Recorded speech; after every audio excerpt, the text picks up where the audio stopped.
Testing.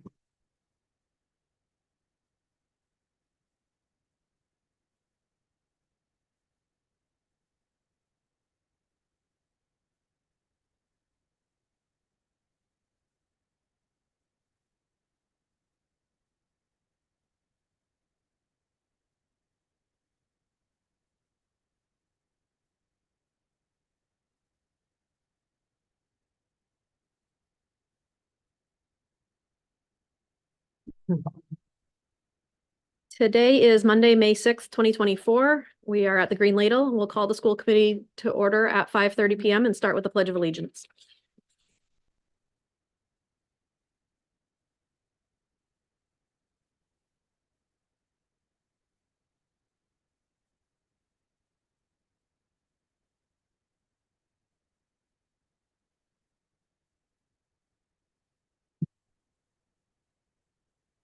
We will begin school committee member introductions with Councilor Harriman. Scott Harriman, City Council Representative to the School Committee. Donna Gallant, Ward 7. Megan Hurd, Ward 6. Ashley Medina, Ward 5. Craig Charpentier, Ward 4. Elizabeth Eames, Ward 3. Janet Bowden, Ward 2. Phoenix McLaughlin, Ward 1. Megan Parks at large. Jake Langlis, Superintendent. Karen Paquette, Assistant Superintendent. Thank you. Agenda item number 3 is to receive and potentially vote on the nomination for Deborah Rodrigue for principal position at Connors Elementary School. Is Deb here? Yes. No, I didn't see her. There you are. Deb, come on up to the podium. We do Q&A. No, No more. just honored to share the name and nomination for Deb. We had a multi-level round of interview process. We had a big group, we had a small group, but I think the reason I feel confident in sharing Deb's nomination tonight is when we saw her in the school. So they spent the day at Connors, they met with student groups, they did observations, they met with staff in different pockets, did a lunch, did a recess space, and then we asked them to have, they had a task that they had to do, and then in front of a small committee, present some things to us. And all of those outside of the school building things aside, the real key, the selling point to us was how genuine and authentic her passion for kids is and how knowledgeable she is about education. I think Karen said it well, I'm gonna steal some of her words, that we don't just think Deb will help bring Connors to where we want it to be. We think Deb will make our entire district a better place to be. So we're very appreciative that you've accepted the offer, and with the school committee support, we will continue our conversation about transition. Of course, Deb is currently employed as an administrator in Winthrop, and she has responsibilities there. And we appreciate her wanting to end the year well there for them. And again, if you support it, we'll get to work right away on what's next. Do you have anything you want to share before we vote, or do you want us to vote first? Sure, I'll share just a few words. I came prepared. I can't echo enough how thankful I am to be given this opportunity. I'm gonna get a little crackly in my voice. Having the opportunity to go to Connors and to go into that school just confirmed my heart and just truly how I feel about wanting to come back home.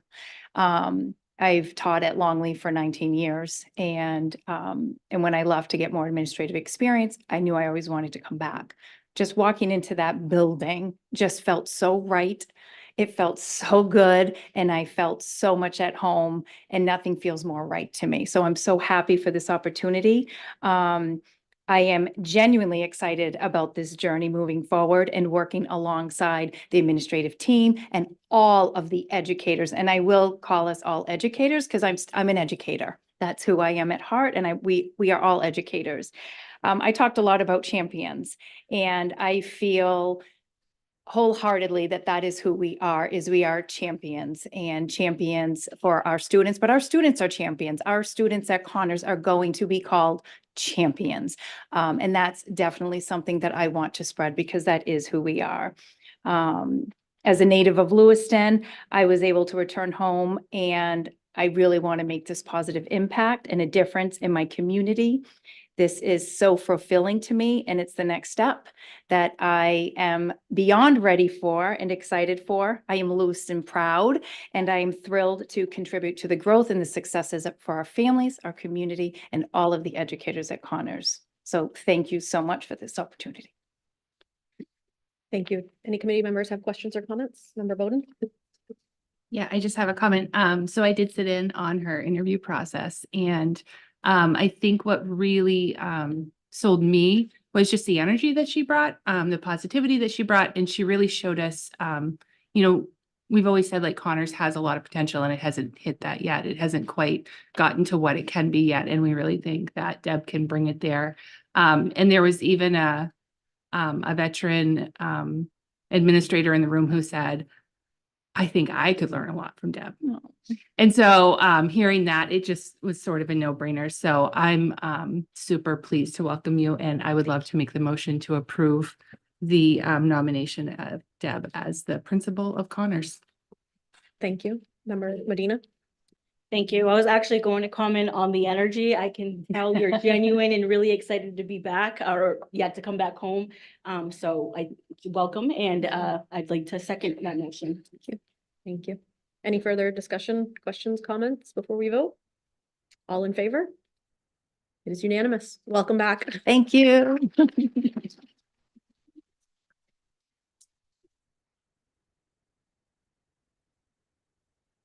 Agenda item number 4 is the consent agenda. Are there any items on the consent agenda that members would like set aside? Member Blant? Yes, so we are going to go over, again, specifically, suspected child abuse neglect report form. That's not what's being said in this consent form. Is that what that is? Maybe you could explain it a little better to me. Thank you. Sure. So the items, the 3 policies that are under the consent agenda, there are little to no changes. The only changes that may be in those policies are slight, or like changing the word board to committee. So those 3 policies would be voted on the consent agenda. The items that are on agenda item number 13, which includes the form that you're referring to, those will be a separate item that we will discuss. Seeing no other hands, the consent agenda is adopted. Agenda item number 5 is public input. Members of the public may address the school committee for up to 3 minutes on non-agenda items now and on agenda items later. Comments that pertain to staff, personnel matters, or a student issue should be directed to the superintendent or the appropriate staff member of Lewiston Public Schools. Public comments shall be directed to the school committee and be brief, not repetitive, and related to the matter at hand. Before starting, please state your name, address, and affiliation to Lewiston Public Schools. Are there any members of the public that would like to speak on a non-agenda item?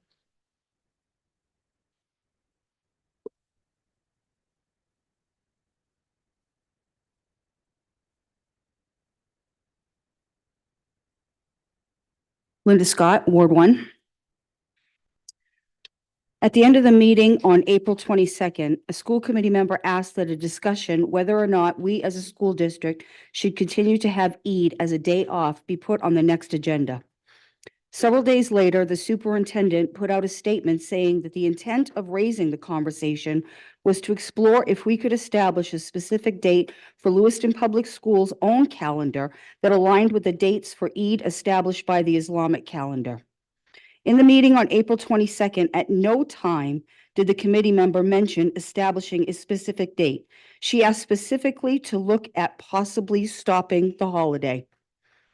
And had someone not seen the original request, I believe that would have been, if someone had not seen the original request, I believe they would have been misled by the superintendent's statement. I was not okay with this and felt both were 2 different things. Also in the statement, it was mentioned that the date is established for Eid by the lunar phase, and sometimes it may fall on a specific date in an Islamic calendar, but this is not always the case. Hence why it is the way it currently is on our calendar. I would be against setting a specific date and even more against the removal of the holiday altogether. I encourage you all to embrace and recognize the importance of Eid to a large percentage of our students, staff, and community members, and keep this important holiday the way it currently is. I hope that the discussion is not brought up again. There are far too many students, family members, staff members, community members that celebrate this holiday. If we had 50% of people celebrating Halloween and not in our school district, we'd have to have the discussion of having that day off because we wouldn't have the students or staff to accomplish what is needed for a full school day. That is what Eid is. It is an important holiday for a very large number of community members, and we need to keep it that way. Thank you. Thank you. Are there any other members of the public that would like to speak?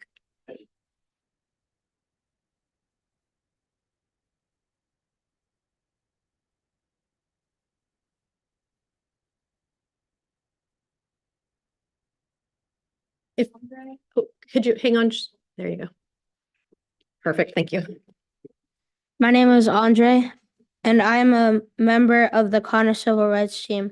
I think we should have a day off for Eid because if we don't have a day off for Eid, kids are not going to learn what we did that day, and they would feel left out if they missed something. I think Eid should stay on the calendar because we get a whole week off for Christmas.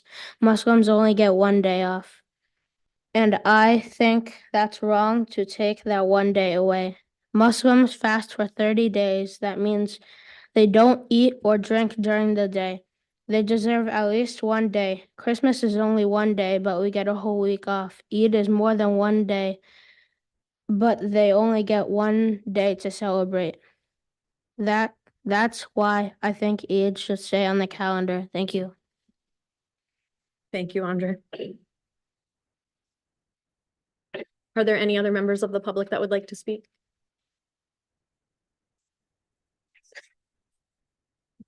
Okay, my name is Kelsey Bushi. I am a resident in Ward 6. I am the Connors art teacher. I'm the 2022 Androscoggin County Teacher of the Year. I'm going to speak to Eid as well. As teachers, we're encouraged to teach Maslow before Bloom's, and I've taken this to heart. For those of you that don't know, Maslow's hierarchy's first 3 tiers of the pyramid are physiological needs like food, water, shelter, and clothing, safety and security, and love and belonging. I bring this up for that last tier mentioned, love and belonging. Making a student and their families feel loved and like they belong stems from affirming their identity in every aspect. When the convenience of one demographic supersedes the cultures and beliefs of another demographic, we're creating a divide and no longer making folks from that culture feel like they belong. While I understand that a lot of folks don't believe religion should be in schools, I think that is a blanketed statement that has some gray area. You see, from getting to know my Muslim students, colleagues, and friends, it is very clear that religion is a gigantic piece of their culture, and I think that is a circumstance that is not common with every culture. With an equity lens, we should be able to see that this would be a fair exception to that belief. A lot of folks keep mentioning that having Eid as an observed holiday is unique to Lewiston, and I believe that should not give us a reason to not celebrate, but rather recognize that we have the opportunity to pave the way for other districts to follow suit. We have the opportunity for the rest of our state to see that we celebrate and affirm everyone in our district. If the unpredictability of not knowing which day is off for Eid is the issue that we are trying to resolve, I would encourage the committee to look into making both days off for Eid so that unpredictability is gone and our Muslim families are affirmed and celebrated. This feels like a compromise that truly meets everyone's needs. And as Maya Angelou said, I've learned that people will forget what you said, people will forget what you did, but people will never forget how you made them feel. Thank you.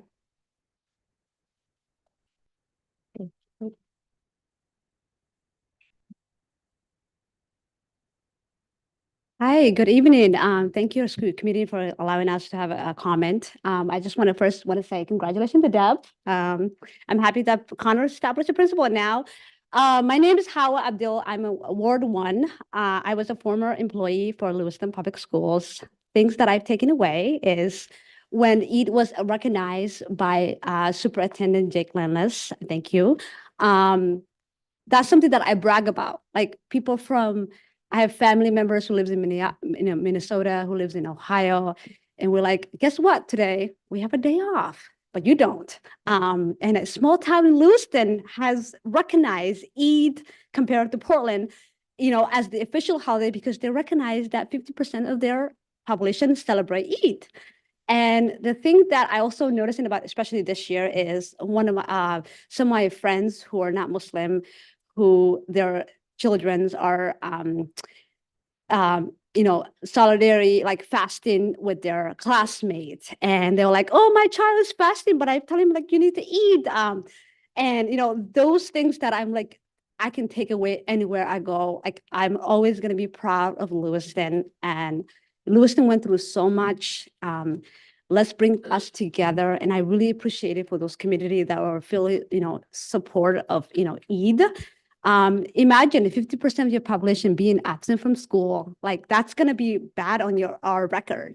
So, recognizing that, put in the calendar, I can't stress, I'm not a parent, who has to figure out childcare. Like, there's other ways, like when we have snow days, how do we figure out? When we have disaster, how do we figure out? We are willing to work with that parent. That parent has an advanced school calendar, school year, so that they can work with their employer of giving them day off. Like, it's 2024. Like, let's us come together. Let's not divide. There's so many issues that we can worry about in the schools. Teachers' pay, classroom size. There's so much issue.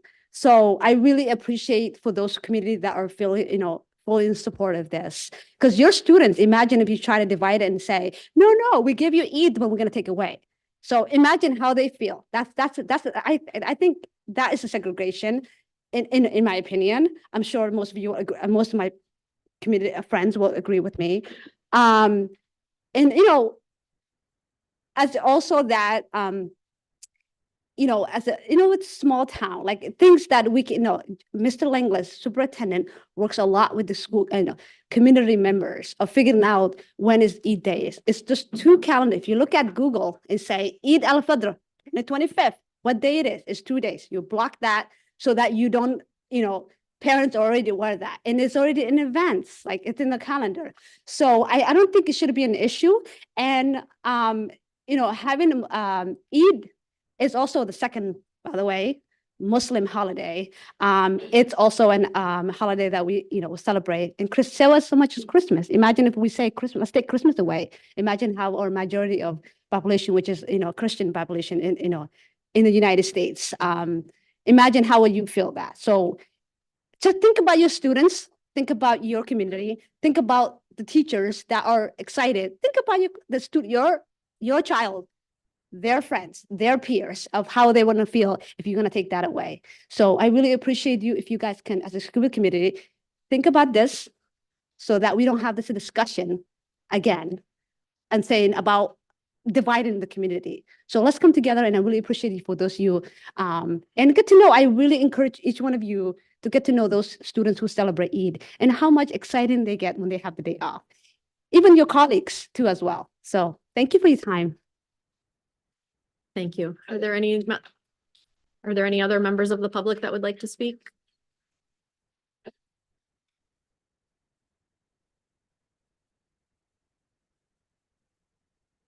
Good evening. My name is Tanya Bailey Curry. I'm from Ward 2. I am sad to have to get up here and have a comment about this. I think this is a sad day for Lewiston. I'm a parent of 6, a graduate from Lewiston. I'm a grandparent of 10. I currently have, I don't know how many kids I have in the Lewiston school system. I can't count at this point.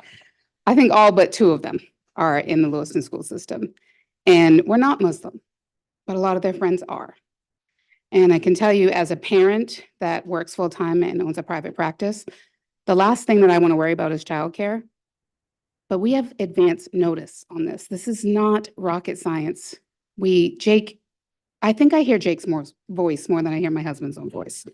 Between robocalls and emails and all the ways that you can communicate with the community, I think that we are well informed of when this is going to happen.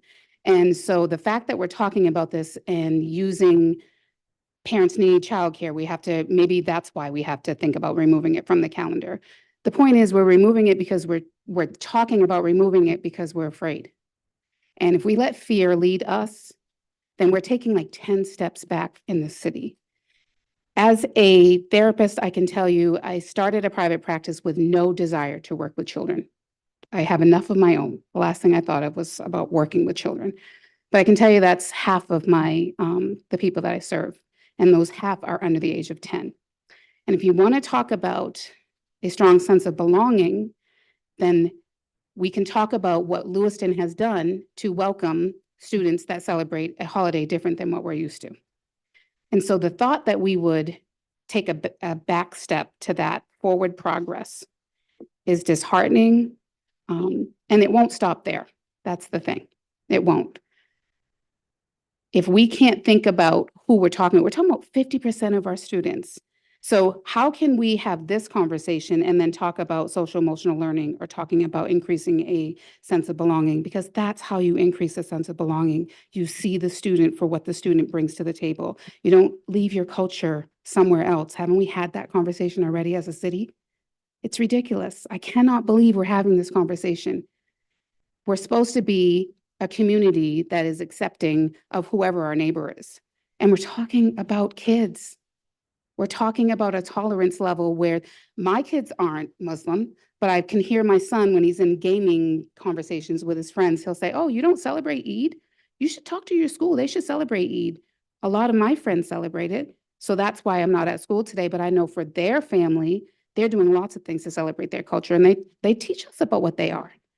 That's how we grow. And growing is sometimes painful, right?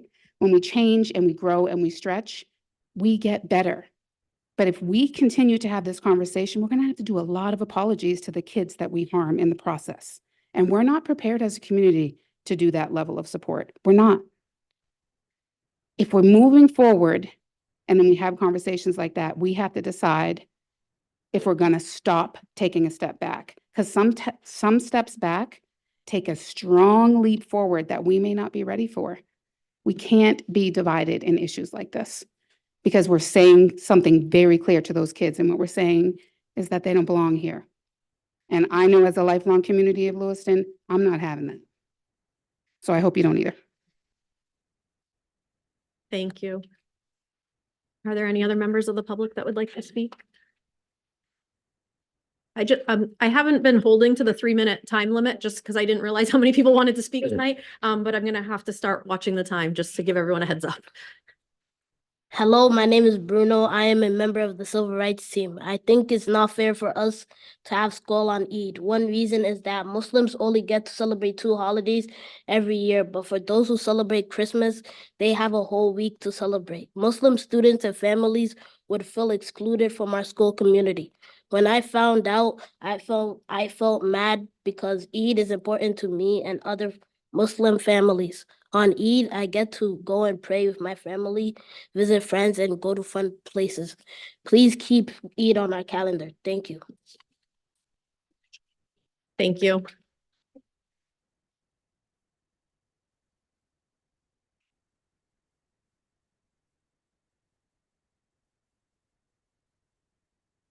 Hi, my name is Saul. I'm a Connors Civil Rights Team member. Well, my first reason why Eid should be a holiday is the Connors Civil Rights Team believes that all religions are equal because everyone has the right to practice their religion. Eid should be a holiday because it is very important to Muslims because it gives them a day to celebrate after a long time fasting.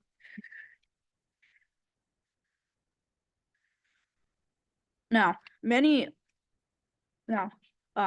teachers, subs, students, bus drivers, and parents are Muslim, and they should have the right to Eid as a holiday.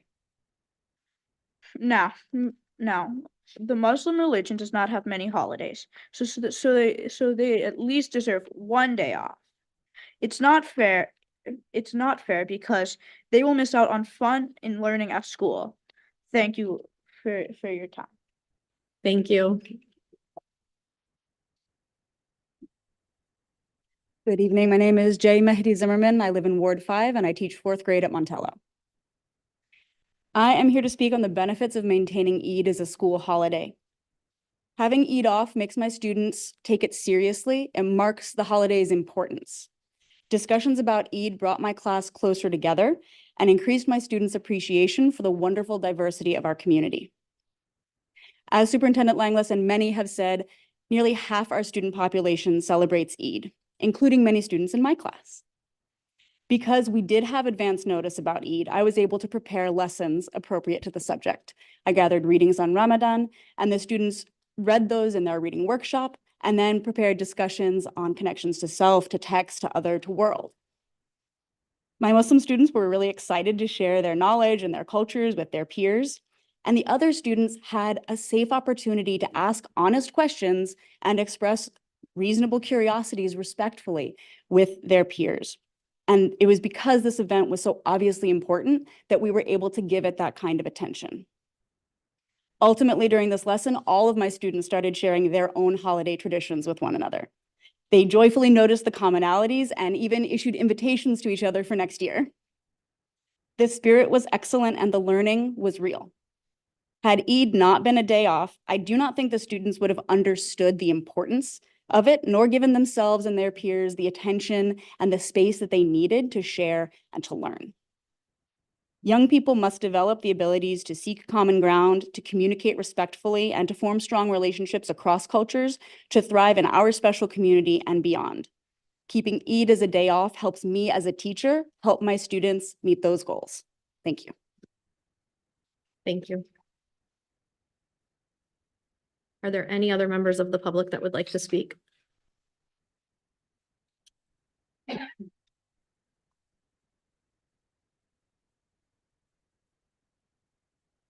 Good evening, committee members. Thank you for this opportunity to speak with you tonight. My name is Nez Griffin. I'm a fifth grade teacher at Connors and deeply invested in our school community.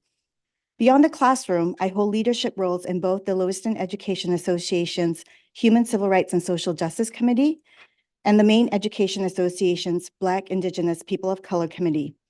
These experiences inform my perspective on education, specifically the importance of equity in decision-making. We use an equity lens to guide our discussions in committee meetings. We consider the following questions when discussing issues or making recommendations. Which racial or ethnic groups or other groups may be affected by this proposal? We consider different gender identities and different groups of stakeholders, for example, education support professionals, students, new or veteran educators, etc. Have stakeholders from different racial or ethnic groups or other groups been informed and involved or authentically represented in this discussion or decision? When discussing a proposal, will the proposal advance equity and inclusion? Could there be any unintended consequences? If so, would they negatively impact any groups, and what could be done to avoid adverse impacts? A copy of the Maine Education Association's Equity Lens Guidelines will be provided for your reference. I urge you, as responsible leaders of our learning community, to consider adopting similar guidelines in your decision-making processes.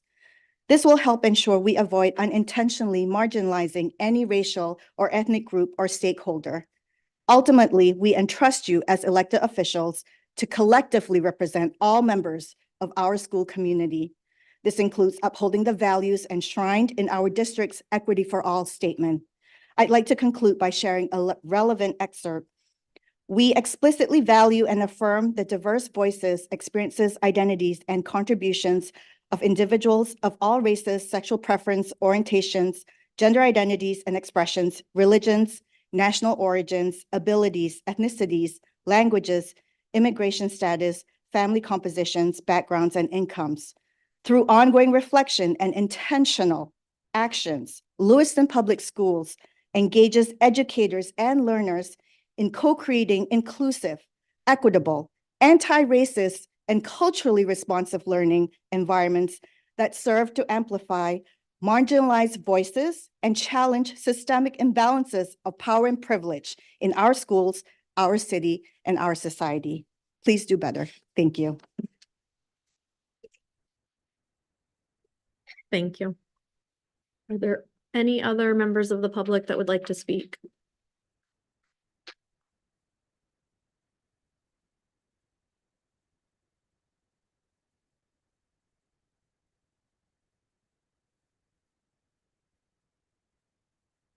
Good evening, everyone. It is a truly pleasure to be here with all of you today.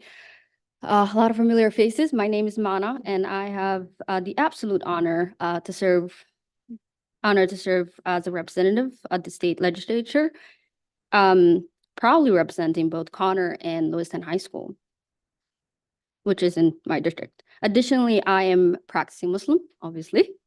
And I'm an alum of Lewiston High School. So I've been through the Lewiston High School, the Lewiston school system. Reflecting my time in the school system, I recall that Eid was not recognized. And I remember there was always just this lingering in the back that you were doing something wrong. If you're one of the few students that decided not to attend school that day, because you decided to celebrate with your family. Currently, the state still doesn't recognize Eid. So interestingly enough, when Eid happened this past couple months, I actually went into session because I had to report for work. So that should really tell you that this continues to be an issue on a larger scale, but for our schools as well. As I said, I mentioned this to shed light on the ongoing challenges of balancing our identities in a country that has yet to catch up. Is an issue that deserves our attention. And I'm so proud that Lewiston High School and our schools has addressed this issue. But now it's disheartening to gather here tonight and contemplating removing Eid. That doesn't really make a whole lot of sense considering the diversity of our school system, considering the amount of students that attend the school, school here or go to school here. I have a niece and nephew that go to Connor, and the thought that they would have to choose between going to school and feeling the same challenges that I experience makes absolutely no sense. And I've graduated 2014. That's like what, 10 years ago now? Feels like a lifetime ago. Our main motto is Jericho, means we lead. We don't take step backwards. We lead forward. We face challenges. We face them and we deal with them. And when challenges such as, I think the concerns that were expressed was about childcare and things of that nature, we figure out a way to solve those. And I sympathize with that. I do not have kids, but I sympathize with the folks that may be experiencing with that. But again, when I attend rallies and I go to these schools and I go to these events and I see the demographic, I really don't know how we can justify taking Eid off the academic calendar. Our job as an elected representative, no matter which level we're elected, is to represent the interests of the people that are in our districts, are in our wards. And you as elected member, I urge you today to do your job, which is to represent the students that are represented in our city. Thank you. Thank you. Is there anyone else that would like to speak?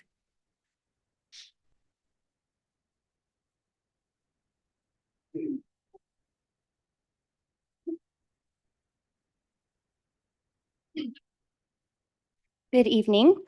Thank you, committee members, for allowing us to speak this evening. My name is Jay Rich, and I am the president of the Lewiston Education Association and a proud multilingual teacher at McMahon Elementary. The diverse population of Lewiston is one of the city's greatest strengths. I'm really fortunate to work in a school district with students and colleagues from around the world with various ethnicities, cultural identities, and religious backgrounds. And that's why I wanted to speak today, to bring clarity around surrounding the last 2 weeks and the discussion of the Muslim holy holiday of Eid. There wasn't hate or judgment behind our actions to bring a petition in support of Eid on the school calendar and be vocal for our Muslim community. Rather, we acted with love and passion for a group of people so integral to the makeup of our district. During the past 2 weeks, while talking with educators and parents, I know one thing is for sure. We all support each other. I also heard from several people in our district about Good Friday and it being considered on the calendar for equity's sake. And I'd be interested to hear the committee's opinion on this if the topic of Eid comes on the agenda. I think it's important to be mindful of micro invalidations when discussing Eid. One of my previous principals mentioned to us once that comments such as, why can't they just pick a day? Or how am I supposed to plan not knowing, could make someone feel that their sacred holiday is an inconvenience or unimportant. I think that's why we can also agree that no one's religious holiday is an inconvenience. Understanding how vital it is for our Muslim community members to have the appropriate time for their families to participate in Eid is an essential part of being in a diverse school district like Lewiston. The LEA and its members understand that school closures may require flexibility in scheduling, not unlike snow days. And I look forward to participating in any productive discussion on how to make our district more equitable and reflective of our community. I know we all care deeply about our community, or we wouldn't be here tonight. Thank you again for your time. Thank you. Would anyone else like to speak?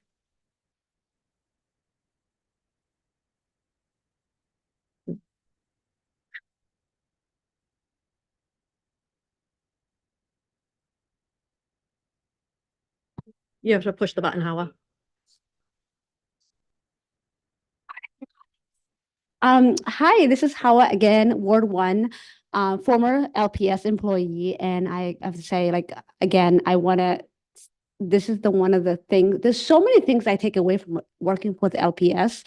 And I want to really want to stress this to Mr. Langlis, superintendent. You have been no other superintendent ever think about this, put this on the school calendar about how we figure out if we have snow days. It's just, like I said, we look ahead 2 years. Like I said, look ahead, we block 2 days in our school calendar. And the thing that I really want to stress is, like, I'm so proud of Lewiston, what they did. There's so many, Lewiston have put this on so many level on the map of being recognized this. And then you have no idea how much you have helped your students who celebrate Eid and for others being recognized. Because when I was in high school, nobody knew what Eid was. So like, what is Eid? Like, I have to teach them what it is because nobody teaches about it in history. But I really appreciate this, all this community that's fully in support.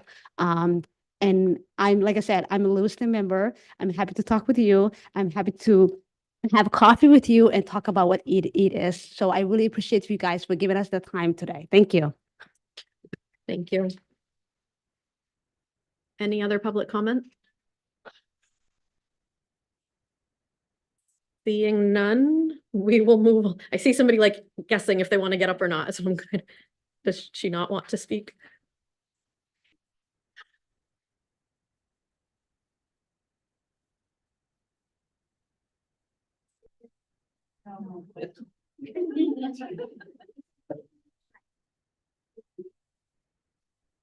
We're not scary, it's okay. Hi, guys. My name is Jamila. I am a mother and a former student from Lewiston Public Schools. I was really nervous, so I texted Howard to do this for me because I didn't know how to say this, but I'm just gonna read what I text her, so please bear with me, okay? I'm nervous. I said to her, I felt relieved when this email was sent out last night. I understand the parents' concerns about childcare and such, but seeing Eid included on the calendar really made me valued and recognized. Like, because when I went to school, nobody knew, like, sorry. I'm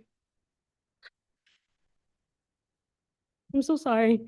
Nobody knew me, nobody knew where I came from. I came from a country of war, I'm so sorry, guys. You're doing great, you're fine. I moved from Maine a few years ago, and I came back 2 years ago. And I really didn't think that we were gonna get here. I came back and I hear Eid is off the calendar, like, we don't have to, not off the calendar, but it's on the calendar, and we don't have to worry about calling the school and saying, hey, my kid is not coming. And some of our parents didn't speak English, so they couldn't even do that. and we would get absent, like we wouldn't get credited, just like Christmas was credited. Does that make sense? Sorry, English is my second language. I use that when I'm nervous too. Jake, I've sat with you in a meeting and I want to say, like, you showed your position. I walked out of that room pregnant, rocking back and forth because I was having false labor, and I sat there with you and you were patient with me and my child, and you value us. Like, I walked away relieved that I'm going to get the help that my child deserved. And can I tell you something? I've been wanting to send you an email, but my daughter is doing so well. She is, after that meeting that I had with you, and I wish more parents could come. This has nothing to do with, but I just want to say, like, you don't understand. Like, you and everybody, Elizabeth, if it wasn't for you, I wouldn't have had the meeting with him, And I feel like we're recognized now. And when I literally saw that email that you sent out, I had my newborn, screaming, and my daughter's like, Mom, calm down. I'm like, no, you don't understand. Like, you guys make me feel important. You make me feel important. And I have to make sure my kids feel that way. I'm walking away. Thank you. Sorry. Thank you.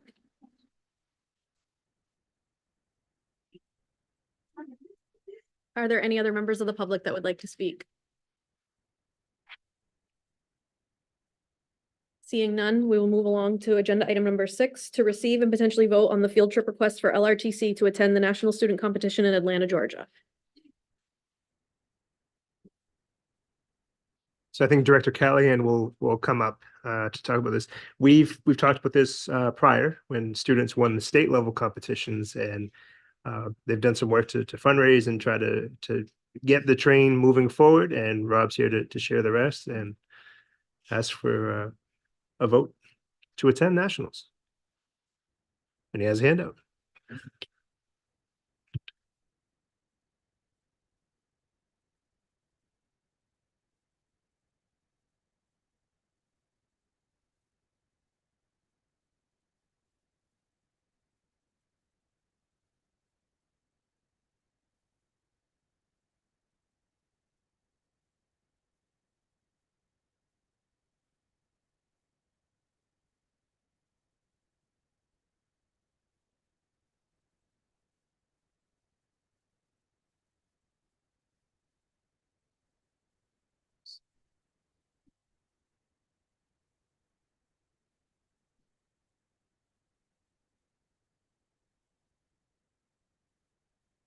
So good evening. My name is Rob Callahan. I'm the Director of Lewiston Regional Technical Center. And I appreciate the opportunity to be here tonight. I'm pinch hitting for some of our Skills USA faculty advisors. But we are here tonight seeking permission for a field trip to Atlanta, Georgia. 15 of our students have the opportunity to participate in a national skills competition and leadership conference in Atlanta. So on the white page here, that sort of summarizes the trip. That it goes from June 24th to the 28th. Again, 15 students will participate. We have 6 chaperones that will be looking after them. They'll be staying right down in downtown Atlanta. And we estimate the cost at about $2,200 or so for each student. They will be participating in a again, not only their individual skills competitions, but also in a leadership conference. So there are many topics offered through Skills USA that allow students to understand a lot about the world of work and leadership, and again, interact with students from all over the country. So I think I know we've been here before asking you for a similar permission. It is a fairly significant bill. We are committed to fundraising and working with our community to make that happen for students, but we feel like the investment is well worth it, that our students have come back year after year and let us know how valuable this was and how much this meant for them in terms of their ability to again, understand a little bit more about the world of work and leadership. So I've also included, I guess, the brightly colored form is just the form that's gone out to a lot of with our students to help them with their fundraising efforts. We've already had some very nice donations from the community, and students have begun their work. So we anticipate that 2250 will be greatly reduced per student. So with that, I will conclude and take any questions you might have. Rob, just a question on clarity from a funding perspective, and I know that your team's working really hard at it. Are you anticipating needing some funds or requesting some funds from the committee? Yeah, I guess we're reserving that option. My hope and my request of students, we've met with students and families already, is to do our best to completely fundraise this. However, if there is a gap, we may be back. But again, our first hope is that we would be able to do this through, dinners that we would have or brunches here at the Green Ladle, direct appeal to local business and students going out and knocking on doors and kind of explaining what they're up to. And we've been successful with that. Any other questions? Member Hurd? Thank you. So I'm always scared when I see water. Yeah. And that's just the mom in me. But are we checking with parents about whether they can swim or not, or are we asking the students? Because I feel like if we're just asking the students, one may say like, yes, I can, because they don't want to say they can't swim. Yep. I'm just always worried. No, I appreciate the question. It's a great question. So we met a few weeks ago with all the parents and provided them with an opportunity to sort of understand each aspect of transportation, some of the extracurriculars and things. And they had an opportunity to say, yes or no to each of those things. And if parents feel that they'd rather not have a child participate, then we'll make sure that happens. Member Bowden? I just want to say I'm excited to see so many students this year headed to nationals. That's really great and such a good representation for our city. And I know my own daughter had a great time last year in Atlanta. I'm actually kind of sad she didn't compete this year, but it's great. And I'm seeing some familiar faces, and I've already donated to the GoFundMe, and that is out on the LRTC Facebook page and Instagram page. I feel like those are the two places I've seen it. So I would encourage any members of the public who are able to go ahead and donate to that, because it's a great cause. Thank you. Member Hurd? Thank you. I'd like to make a motion to approve the field trip request for LRTC. I'll second it. Any further discussion? All in favor? It's unanimous. Thank you very much. Thank you. Oh, Member Hurd has a question. Do you think we can get the Green Ladle to come and present to us from their trip at some point? I think we have yes, and I know they're very excited to meet and share some of the great stuff they took away from Italy.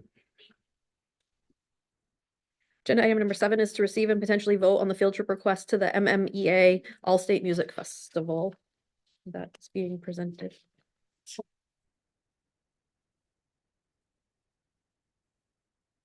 So good afternoon, everybody. We're looking to take 5 students this year to the MMEA All-State Festival. This is a yearly festival that always happens up at UMaine Orono. It might change in the next few years, but almost every year it's happened there. We're looking to slowly grow our numbers, and we have grown our numbers for the students who are both auditioning and competing at All-States. And we're lucky to take 5 students this year, 1 who made it into the orchestra and 4 students from the chorus.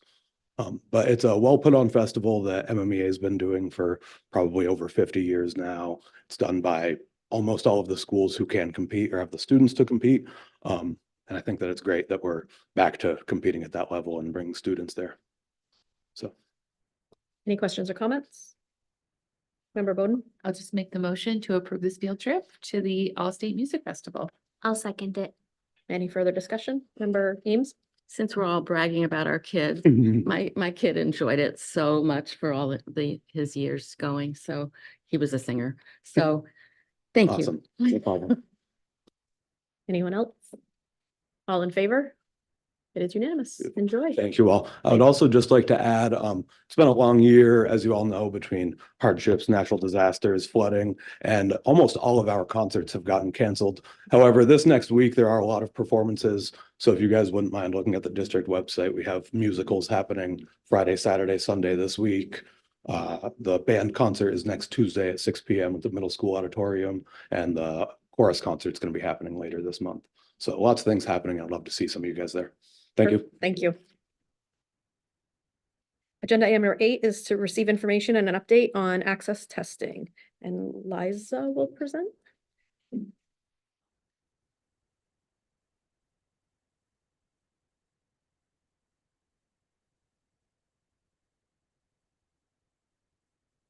There we go. Good evening, everyone.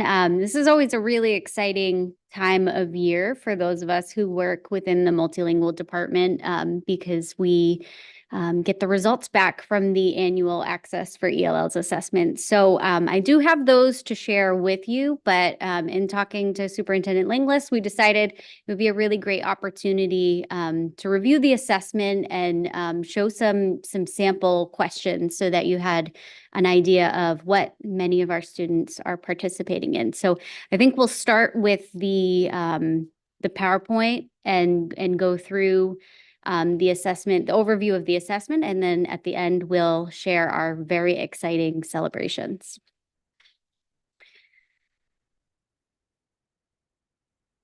Go ahead. All right.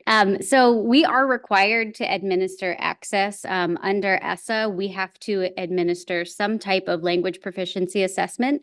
Ourselves and 42 other states utilize access for ELLs as our identified assessment. So Maine is not alone. It's given annually and it aligns with grade level content and WIDA English language development standards. WIDA is the organization that develops the access for ELLs assessment. It's adaptive based on student performance, which means for some students, the assessment gets more difficult, and for others, it stays fairly basic, knowing that language proficiency ranges quite a bit. And it assesses students in 4 language domains. So listening, speaking, reading, and writing. Essentially, it's 4 separate tests that all combine into the one assessment and the one score that students get.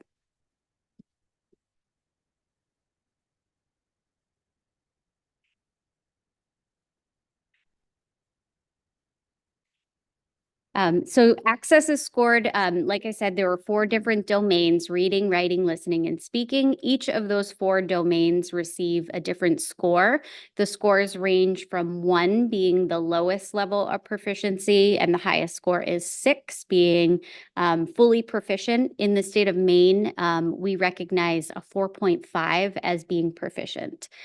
So once students receive a 4.5 as their overall composite, meaning all of the 4 domains combined, they no longer participate in access. They're considered former multilingual learners and they exit our program. There are a few different types of access test. There's the kindergarten access for ELLs, which is for kindergartners. It's more game-based. It's on paper. Students use manipulatives to demonstrate their reading, writing, listening, and speaking skills.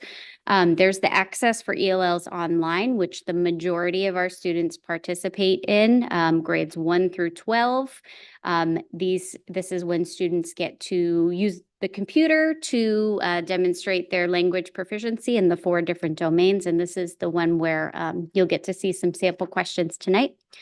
There's also the alternate access for ELLs, which is specific to students with significant cognitive disabilities, those with IEPs who are identified as taking alternate state assessment. It's very different. It's paper-based. It's given one-on-one, and it's very appropriate for students who have those significant cognitive disabilities. And then there's access for ELLs paper, which is in the state of Maine, it's only given for students who have a 504 or an IEP that designates them as having to take a paper-based assessment. So with that in mind, I'm going to show you some of the online sample questions. So just for the ease of presenting tonight, I took some screenshots, but all of these sample items are publicly available on the WIDA website, and it is listed there on the PowerPoint. And you can see that it's broken down by different grade spans. This is how the actual assessment is broken down as well. So the assessment that a first grader participates in is very different from the assessment that a ninth grader participates in.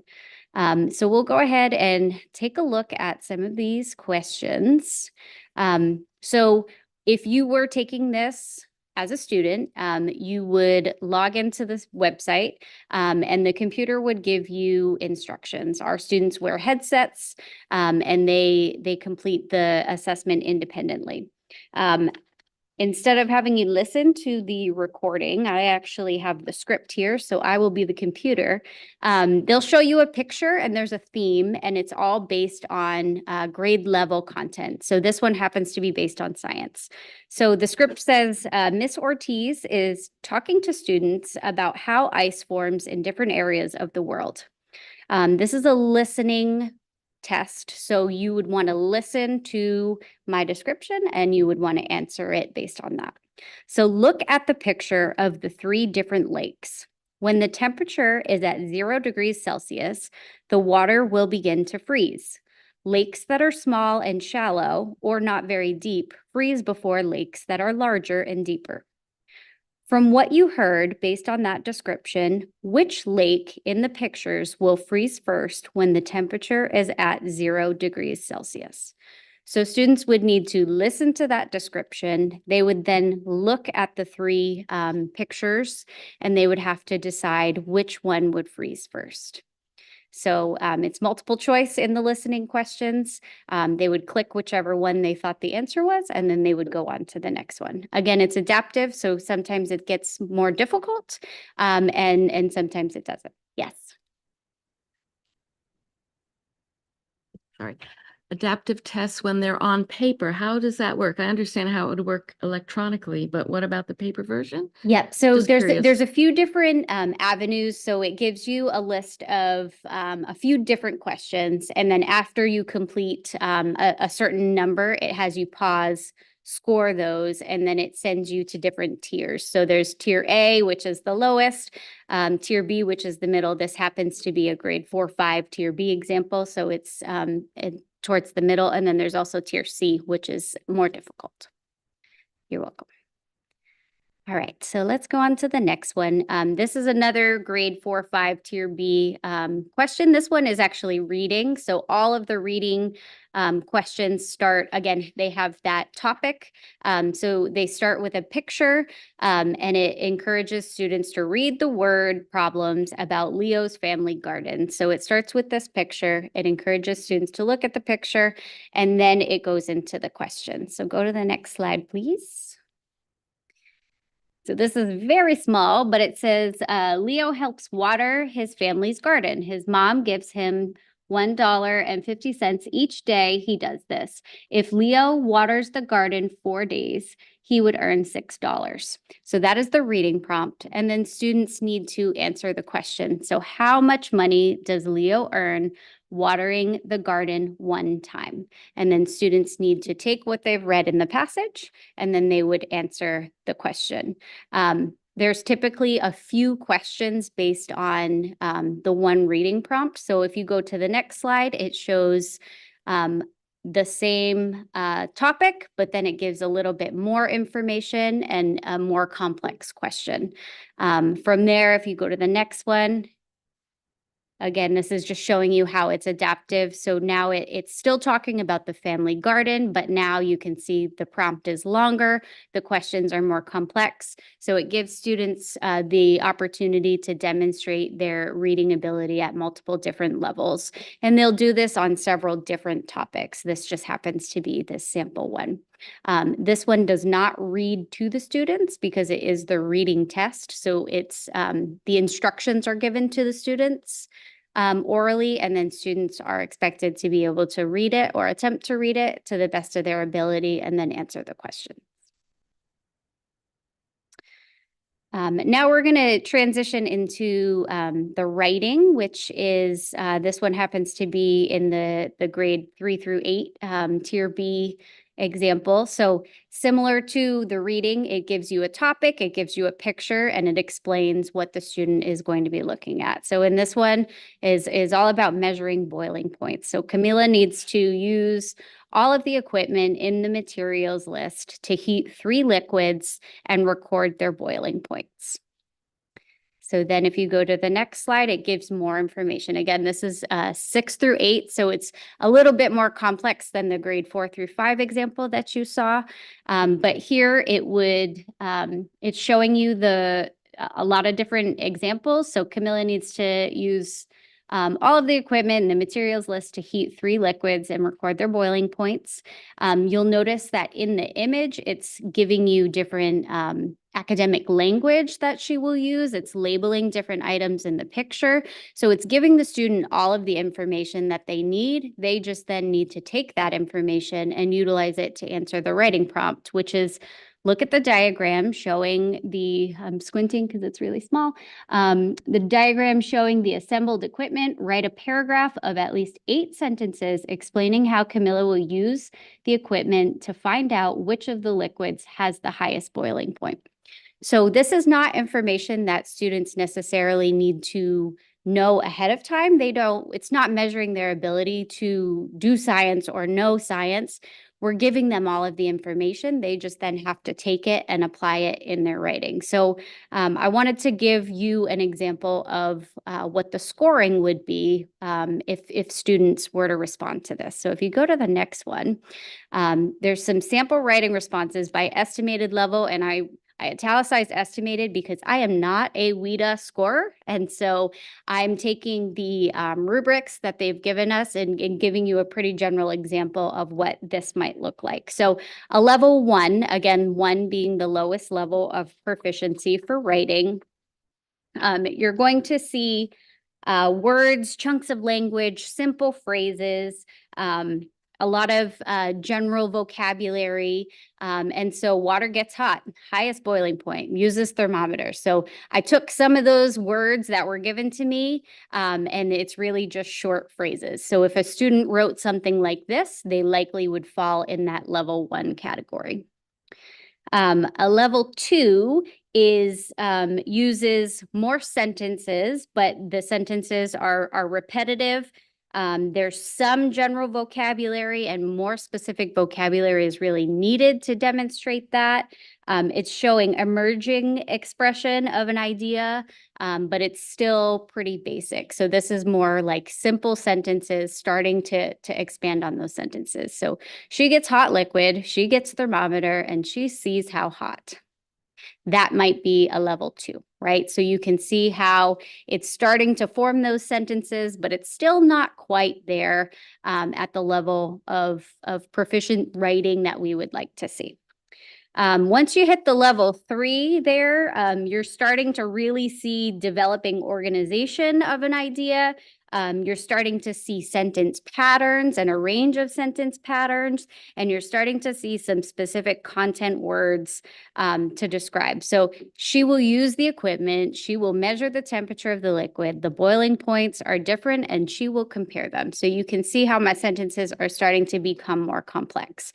That would be an example of what a level 3 might be. And I put ...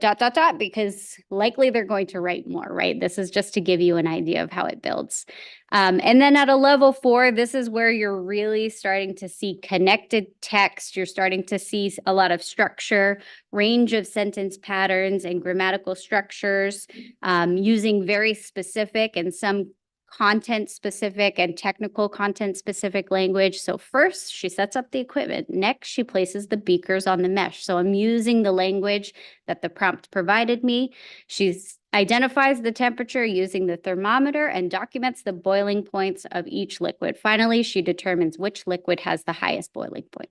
So it's really just looking at a student's ability to use that language to write their sentences. And you can apply this rubric across any of the writing prompts. And again, it doesn't necessarily require prior knowledge in science. That's obviously helpful, but all of the information is given to the student participating and they're able to write there. So there will be multiple different writing prompts that they get to write about.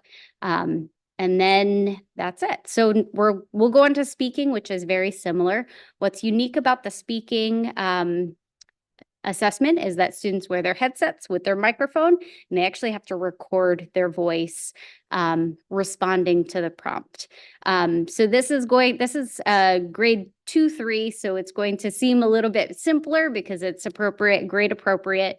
But this is about a student at an art show. So it takes you through a lot of descriptions. You'll notice that they highlight different pictures, and this is all read aloud to the student. I'm not going to read it to you, but here they're talking about this student who's going to an art show with her friends and family. If you go to the next slide, it talks about how important and popular the art show is and how a lot of people go. There's a local newspaper. There's also a photographer that comes.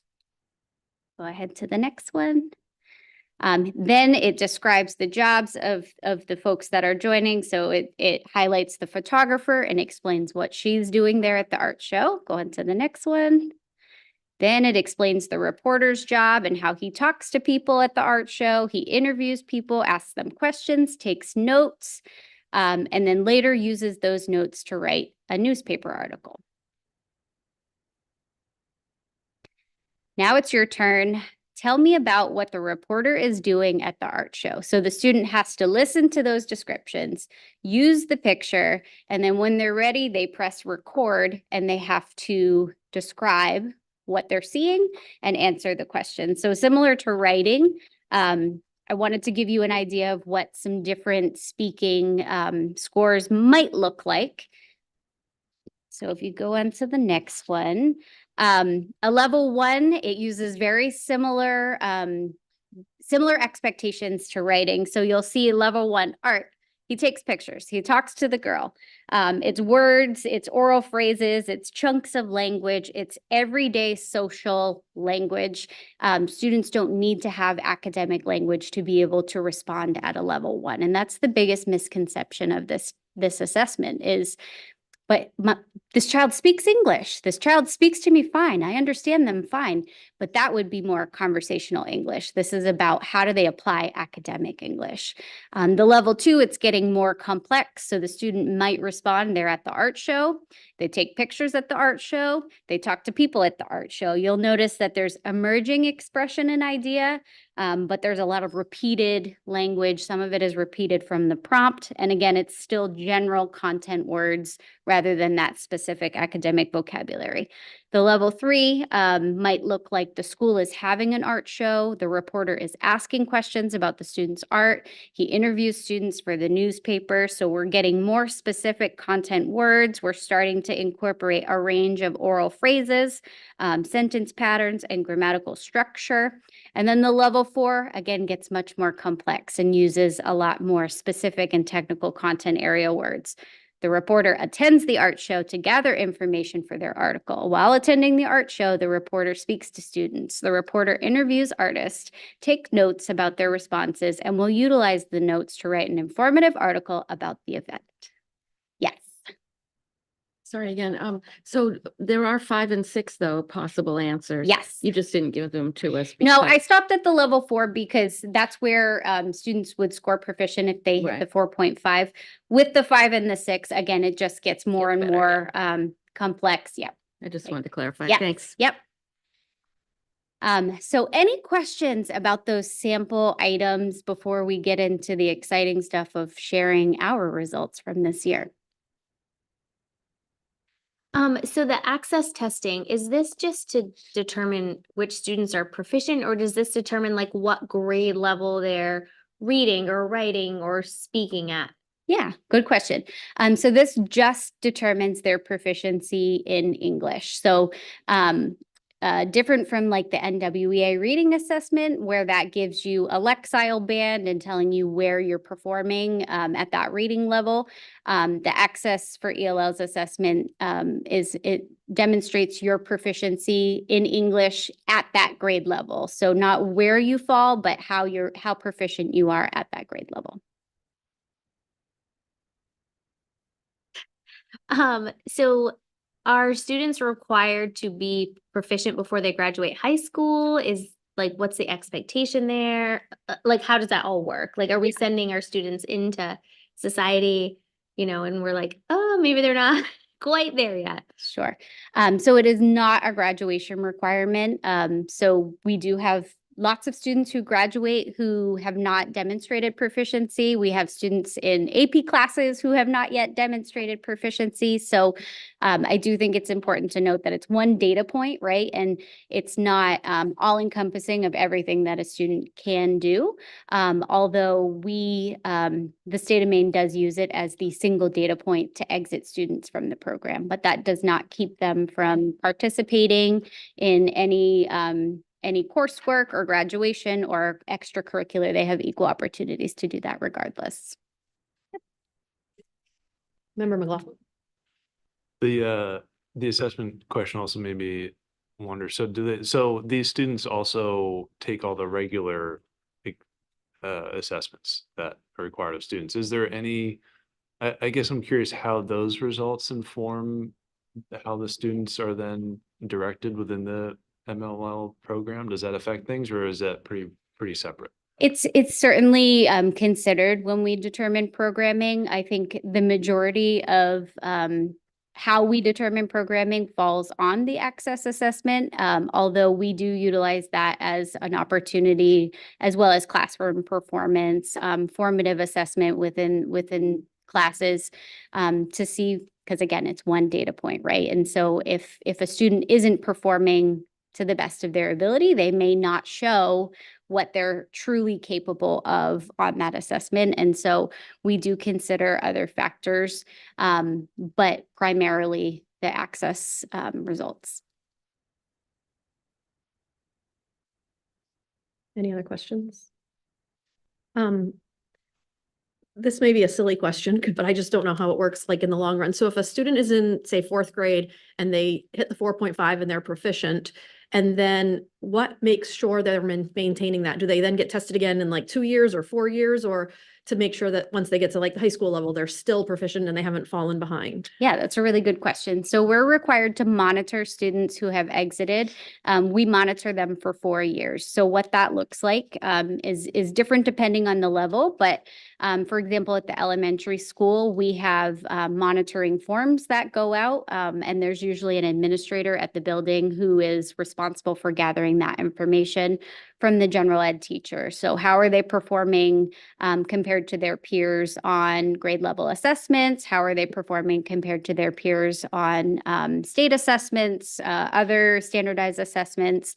How's their attendance? How is their social and emotional abilities? And if any of those questions come back as what we call flagged, we then set up a meeting to look a little bit deeper into that and determine if, are these behaviors due to language? Is the student not performing or maintaining their proficiency as shown in classroom assessment or state assessment? And if that's the case, then we would bring the parents in or the guardians in and have a deeper conversation. And there is always the opportunity for students to re-enter the program. However, since my time in Lewiston, we have not gotten to that level, but it has given us the ability to advocate for additional supports for students who may be struggling with something that's not language related, because we're continuing to monitor them. Great, thank you. Any other questions or comments? No? All Okay. right, now for the fun stuff. So we recently got most of our results back. I say most because any students that participated in the alternate access for ELLs assessment, they updated the test this year, and so getting the results for that one test is delayed. So there's about 20 to 30 students who are not represented in these numbers. But if you go to the next slide, this shows the past 3 years. So I am so proud to share that 105 students scored a 4.5 or higher this year and have exited the multilingual learner program. That's up from 79 students last year and 65 students the year before. And so we're definitely heading in the right direction. You'll also notice that our numbers have increased over the past few years. And they have increased a lot more since we have participated in the assessment as well. But even given that we are increasing our enrollment and our newcomers often have lower proficiency levels, we're still continuing to exit students. And our exit rate is at 7.1%. That may increase when we get our alternate access results back in the fall. We may be able to add a few more to that number, but we're really excited about the progress that we're seeing. We know we still have a lot more work to do, but this is something that we definitely wanted to celebrate. Having over 100 students exit our program is really incredible, and it's a testament to our staff who work so hard and our students who are really committed to learning all that they can and doing the best that they can on this assessment. The next slide shows a breakdown of exits by grade level. So the yellow bars are students who demonstrated proficiency in 2024. You'll see that many of the grade levels are increased from previous years. There is a clear discrepancy between students at the elementary level and students in grades 6 through 12. It's certainly not impossible to exit once students hit that grade level, but as you can see, our data mirrors a lot of the national norms, in that once students hit 6th grade, the number of students that exit certainly decrease a lot. So this is not unique to Lewiston, but it's something that we're actively monitoring and trying to address. I have a question on that. Are there more students in grades 5 and below than there are in 6 and above? I would have to look and get those exact numbers for you. I do believe that there are a few more, but I wouldn't say Not a significant Okay. number, no. And that's it. Any questions? Yeah, so just since you mentioned the national numbers, how does the rate of proficiency compare? I'm actually curious if you know other districts in Maine, but then also the national average. I'd be curious to hear about that. Yeah, so what's unique about access and students demonstrating proficiency is that each state gets to determine what their exit rate is. So in Maine, it's a 4.5. If you go to another state, it might be a 5.0. If you go to another state, it might be a 4.0. And so because of that, there are not national exit rates that are comparable, because everybody's exit rate is or exit criteria is different. In Maine, I'd have to get the exact number for you. We are definitely lower than many school districts, however, pretty comparable to school districts with similar populations.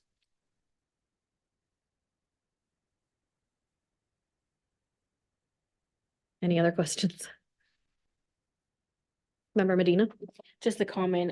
Thank you for putting this together and for like showing us the process of like taking the test at the different grades. And I think that was really helpful to me, kind of helped me understand and wrap my head around how the test works. So just wanted to thank you for doing that. You're welcome. Thank you. Thank you. Agenda item number 9 is to receive an update on midterms and finals at LHS, and Principal Radke will present.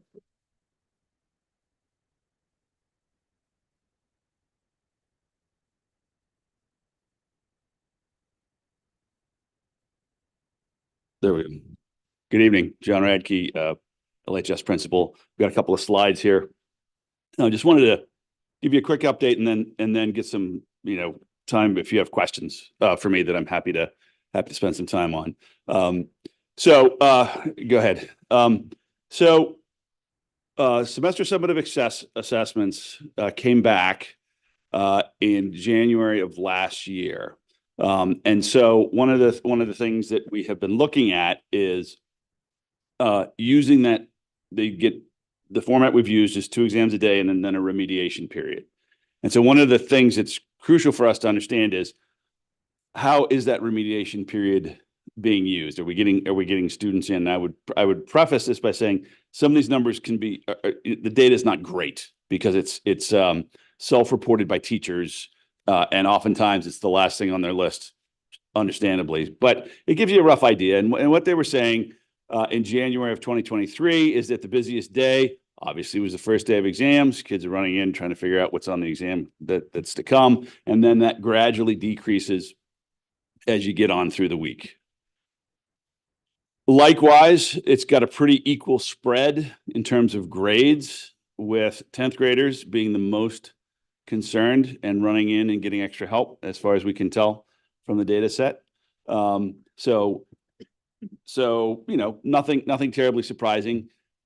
What's unfortunate is we don't have a real sense of overall numbers, absolute numbers of kids coming in for remediation and help during these periods. And that's something we're trying to tighten up on this fall, this spring, as we reassess. Next one. So we get to January of 2024.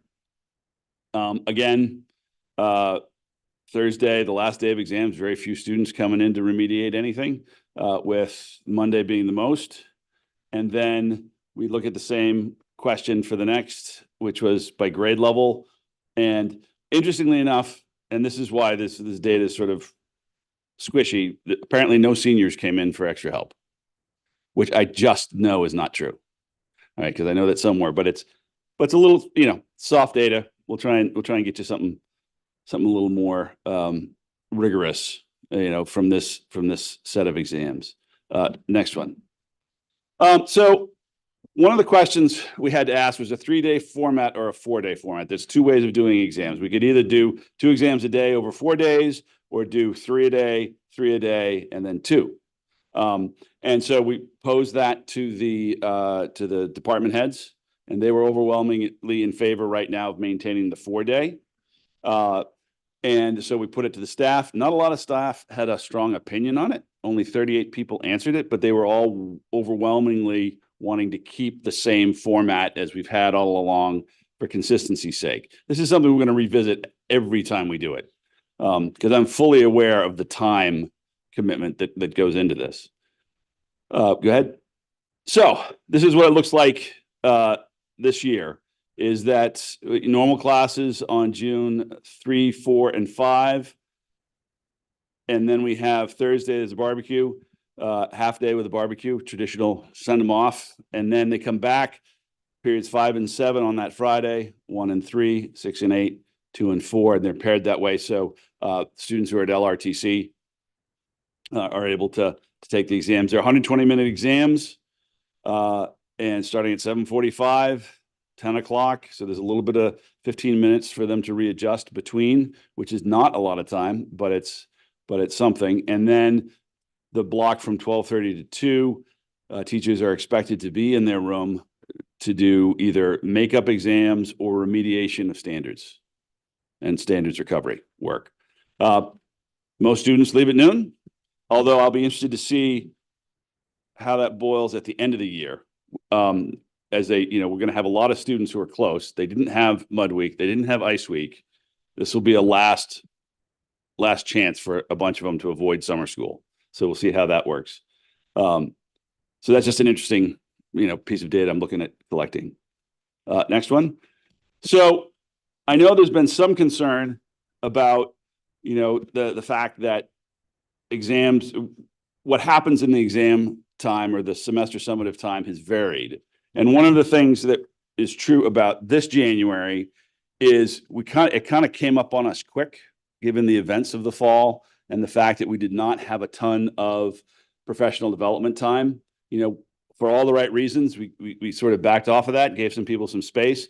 But that meant as we came into exam season, they had not really had the opportunity to think through common assessments across grade levels. But we were very clear, this is a message that gets repeated every week, that we want their exam in a folder on the 24th, and we will look at them and we'll read them and we'll say, well, maybe, this, you're not lining up as we asked you to, and sort of put them back, or this is not an assessment that has any rigor to it, and so, or 500 multiple choice questions is just a lot. You might want to think about it.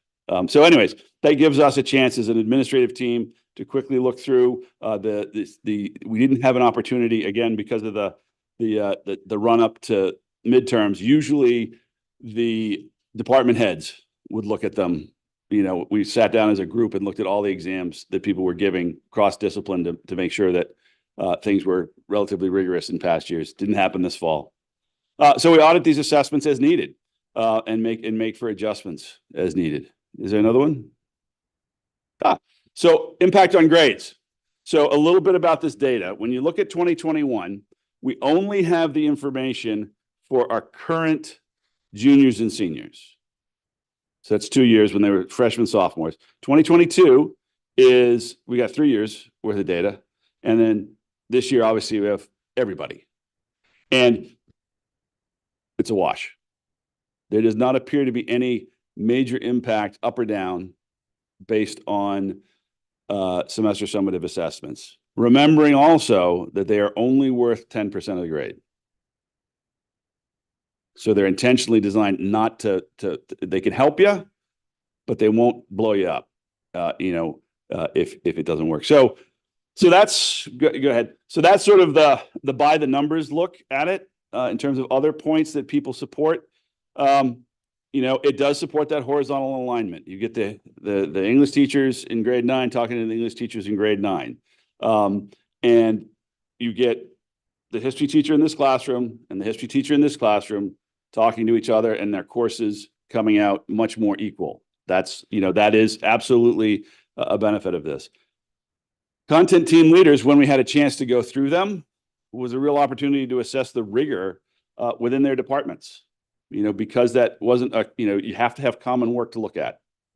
And so, looking at student work, looking at the exams that their colleagues had written, it gave us a real sense of where were we challenging students to think deeply and where we were just asking them to spit stuff back. Both are appropriate in the right blend, right? Attendance, one of the things that the teachers always say is attendance is great during semester summative week. Everybody shows up, and then discipline just right through the floor. There's no discipline at all during these weeks. And the students seem really focused on school. So they always comment, well, why can't every week be like semester summative week? And I'm like, well, because our students would be basket cases if we kept them under that kind of pressure. But it does have that students do take it very seriously, as do staff. And it does, for me, one of the things that it provides is them that opportunity to put the exclamation point or the period at the end of all of their learning and pull it together, say, okay, done. And before they head off to the next thing. So those are the slides I have. I'm happy to answer questions that people have. Member Bowden. Hello, Prince Baraki.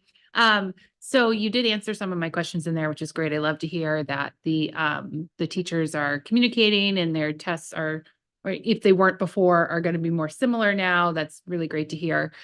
So I guess my question is on, I don't know if it's called scaling. Is that when you take a grade, maybe the highest grade, and you bump it up and everyone gets the same bump?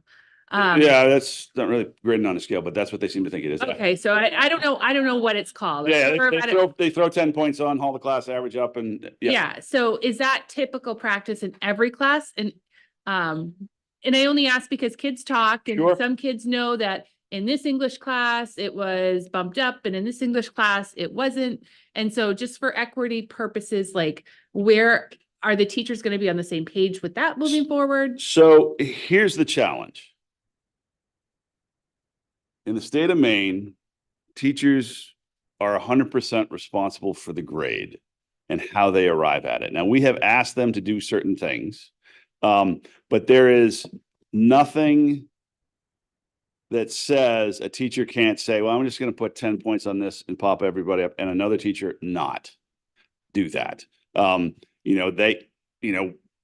hope is as we move along this and we get to common rubrics that go along with common assessments, then you get a much more equally normed grade distribution. So it isn't wildly different, but about the only thing that we can insist on right now is that they give a summative assessment and that it is consistent with what their peers are giving. On the back end, on the grading, it can still be a bit of the Wild West.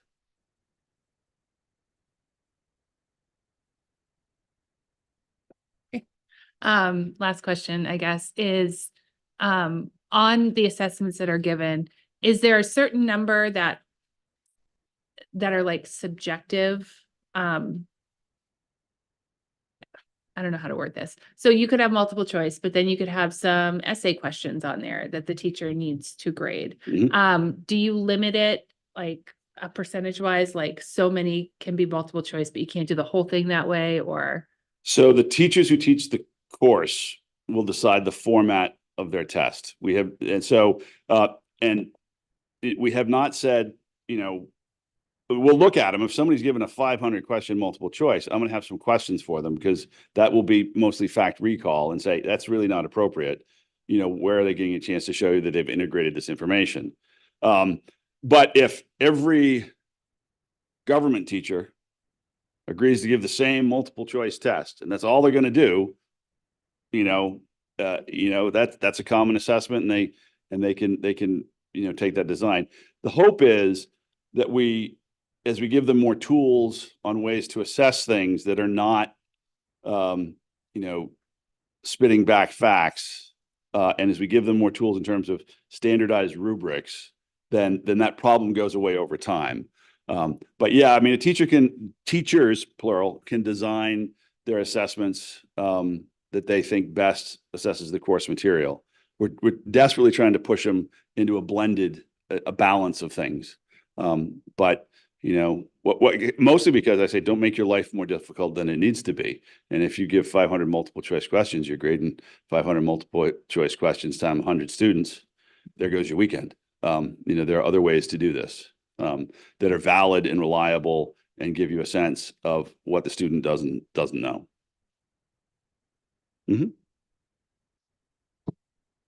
Member McLaughlin. Still kind of formulating this question. Maybe it's a two-parter. I guess I'm just curious, big picture, do you see this methodology as improving student learning, improving, the path to graduation and actually understanding the content? And, either way, are there certain things that you're looking to improve with this system? So I think that a key piece, there are two pieces for me. One is that common assessment across so that you have, if you shift a classroom in the same subject, you're not having a completely different experience. That's something we work on with curriculum, and it's absolutely needs to be reflected in assessment so that all 10th grade geometry students are being assessed on the same things, preferably in a variety of ways, whether they're hitting the standards. So this is absolutely, I won't say the way, but a way to sort of make sure that happens. We ask for them to do it 4 times a year. At the end of the first quarter, doesn't need to be a big thing. At the semester, fairly large assessment.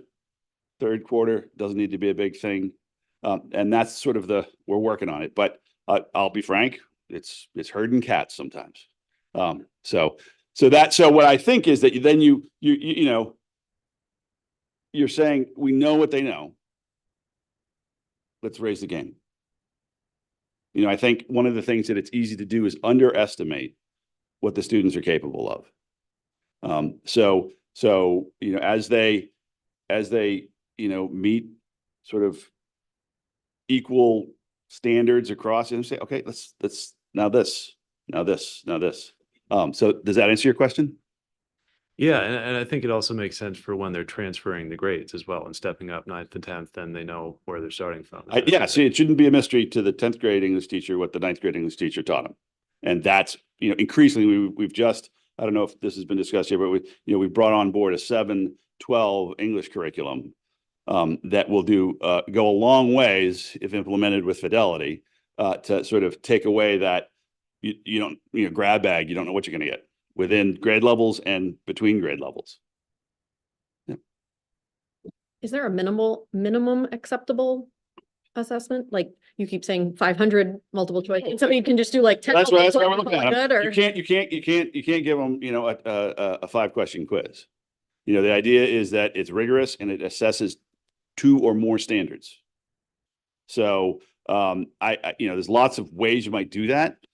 You might do have students engage in certainly writing prompts is a good way to do that. A mixture of questions, short answer questions, the usual, here's 10 multiple choice, here's 10, that works. Here's some extended. You might have them prepare for and engage in a Socratic seminar with a written exit piece so that you could then, you could look at their preparation, their participation, and then a written exit piece to assess how they've met the various standards that you're assessing. So you can't do nothing, and it has to be, legitimate. So in a drawing and painting class, it will look very different than it would, in a science class. Although they might be both hands-on activities. That might be when you give your lab practical to demonstrate you understand all of the standards around the practice, how to run a chemistry experiment, sort of thing.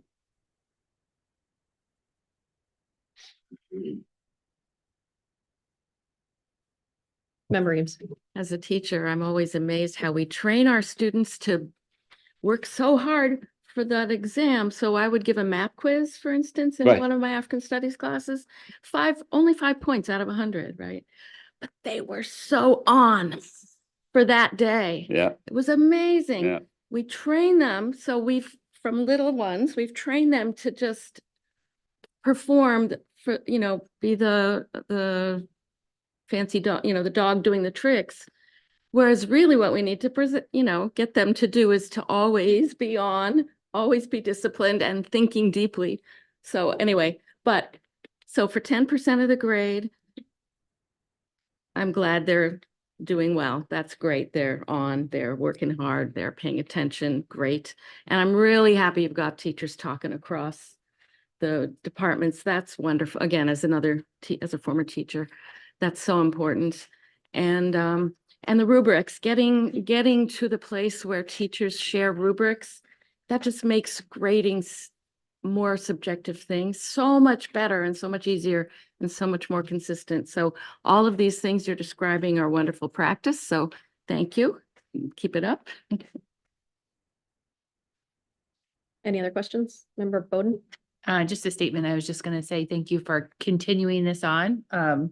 I know this is like new, I believe, with you coming in, these assessments, and I just appreciate it because I know that we are better preparing our high school students who want to move forward and go to university or community college. Like now they understand what it's like to have to take a test midway through and at the end of the year. So it's just important, and I thank you and I appreciate that you're doing this for them. Member Hurd? Thank you. So yeah, I think this is great. I'm glad that you guys take a peek at them because I feel like when you talk about 500 multiple choice, it brings me back to like Psych 100 and I want to die. 400 people in a lecture Oh my hall. God. Yeah. And bet. so I think that's great. And I would also like to see some maybe like open book tests, because then it gives the students not only like they have to memorize, but they have to really research and find a way to find the answer. It's that like investigation piece of it, which I think is also really important instead of just sitting there with flashcards and remembering. Absolutely, 100 and that things. is encouraged as well. And there are some teachers who do give open note format assessments, and it's a great thing to do because it just means you got to worry about one thing, not trying to pull an obscure memory up. Yeah. Thank you. Mhm. Agenda item number 10 is to receive and potentially vote on the LCIP adjustments per city council request. So as the page comes around, at a recent city council meeting, when they were talking about different levels of support for LCIP, there was, I think, good feedback from the city council to try to reduce the LCIP request from schools, the schools portion, to 1.4 million of the 57 or 59 million that they were looking at. So we were trying to make quick work of that and get it back to them. And so you can see on here the original request and the amended request. We kept the LHS science labs whole. We do want to make that more of a priority. And then the others we reduced, and the overall reduction was around 27%, and the others we reduced relatively equally as based on the percentage of decrease that we needed to get to. If these funds are approved as written, and they're not adequate, as you know, we can try to reallocate from other projects that are either complete or in the works. Sometimes we have to wait and ask for additional funds. So I think this was not an unreasonable request from City Council, and I think we're able to meet it. But by process, any adjustment like this does require your vote. And I think I tried to keep you up to date because we were on their agenda, but these were the changes that were actually made, and happy to answer any questions and hopefully get a vote. Member Bowden? Thank you.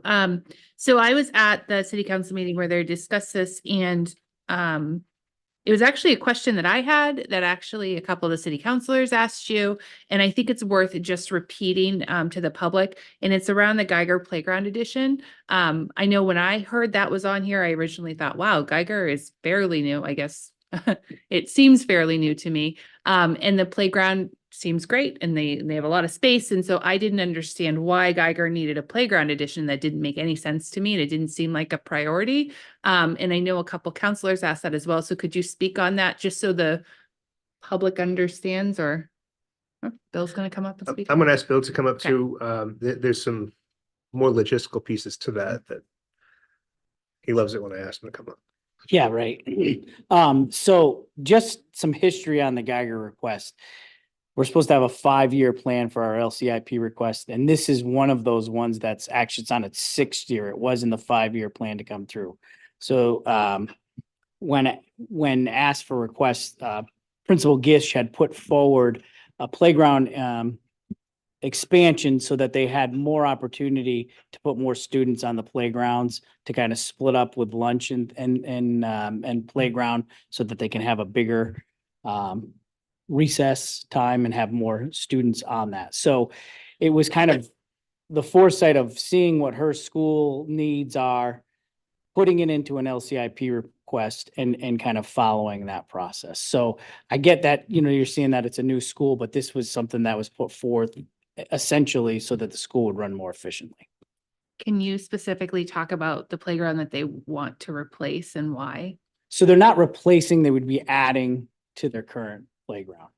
Yeah, so they'd be adding features to the current area. Yeah, I think some of what was talked about that night was, if you approach Geiger School, you can see the big playground on the left, so the bigger area next to the basketball court. And then there's the small one in front. That small one, per state rule, is pre-K only. So it's one of those spaces that it's designated for a certain age group, and it's pretty small. If you notice when you leave, Connors has a very similar setup with that really small playground. It's just the rules and the expectations of schools that have pre-K have to have its own separate safe space for kids to play. Yeah, so when that is looked at, it's 2 playgrounds. One is specifically only for pre-K. But this would be expanding what they currently have for their K to 6 programming. Member Hurd? Thank you. So sorry, I just want to confirm, you're saying pre-K needs their own playground? So how does that work at McMahon? Because McMahon pre-K doesn't have their own playground. Sorry, I hate to put you on the spot, but that's No, why I was clarifying. It's fine. So I believe it's part of the building construction project piece now. So some existing things are grandfathered. I can look into it for more detail, but where Geiger was newly built and then Connors was newly built, it required that as part of the spec. I don't know when they started doing that to speak of. And Geiger was built in when, do you recall? Yeah, 09? 2009 it opened. 2009. So it doesn't seem like that long ago, but it's 15 years old. So the other playground, I know we're kind of talking about playgrounds, but we had talked our previous meeting about other playground stuff. And so that is not in the LCIP. That's our own personal budget that we're funding for those additions or repair or whatever. Yeah, and yes and no. So in the current LCIP proposal, you're correct. In future proposals, we could try to seek other capital improvements like playgrounds. But just as a reminder, this process starts in October of last year. And so once it goes through all its different channels around bonding and potentials and the cap and based on the assessment or the assessed value of the city and other factors. So these are the items that, again, that were on the list last October that move forward. That was pre some of our playground concerns, which obviously I think we'll probably see more items LCIP like from a playground perspective or efforts around community to fundraise or using what we can in the general fund. Hopefully we have that budget passed next week, but one step at a time. And there was a recent upgrade that happened at Montello of playground equipment, so. And I think the two separate areas have to do with age appropriateness. So McMahon does have two separate areas of playground. So I think that's more of features, so they're not accessing something that a sixth grader could be accessing. So yes, you are correct. They do have two. And McMahon did get new swings today, which was great. We had a lot of happy kids. But I'm hoping, and maybe we can talk about this on Thursday at our next facilities meeting. But there are some playgrounds who do need a lot of work, and that most of the playground equipment is, I will say, closed or boarded off. And so I just want to make sure that we're looking at, all of our playgrounds, and we're being equitable on all of our sites because we want to make sure that our students are able to enjoy that outside time, especially if that's really all they can do. When most of your playground equipment is cut off, trouble tends to find itself. So thank you. And I think that's a great topic for facilities because we were actually talking furniture too, so we'll add it. Member McLaughlin. Just to continue with the same example, could you maybe illustrate what that $27,000 cut might look like for this playground addition piece? I don't necessarily want you to have to go through each item here, but just as an example of the cut.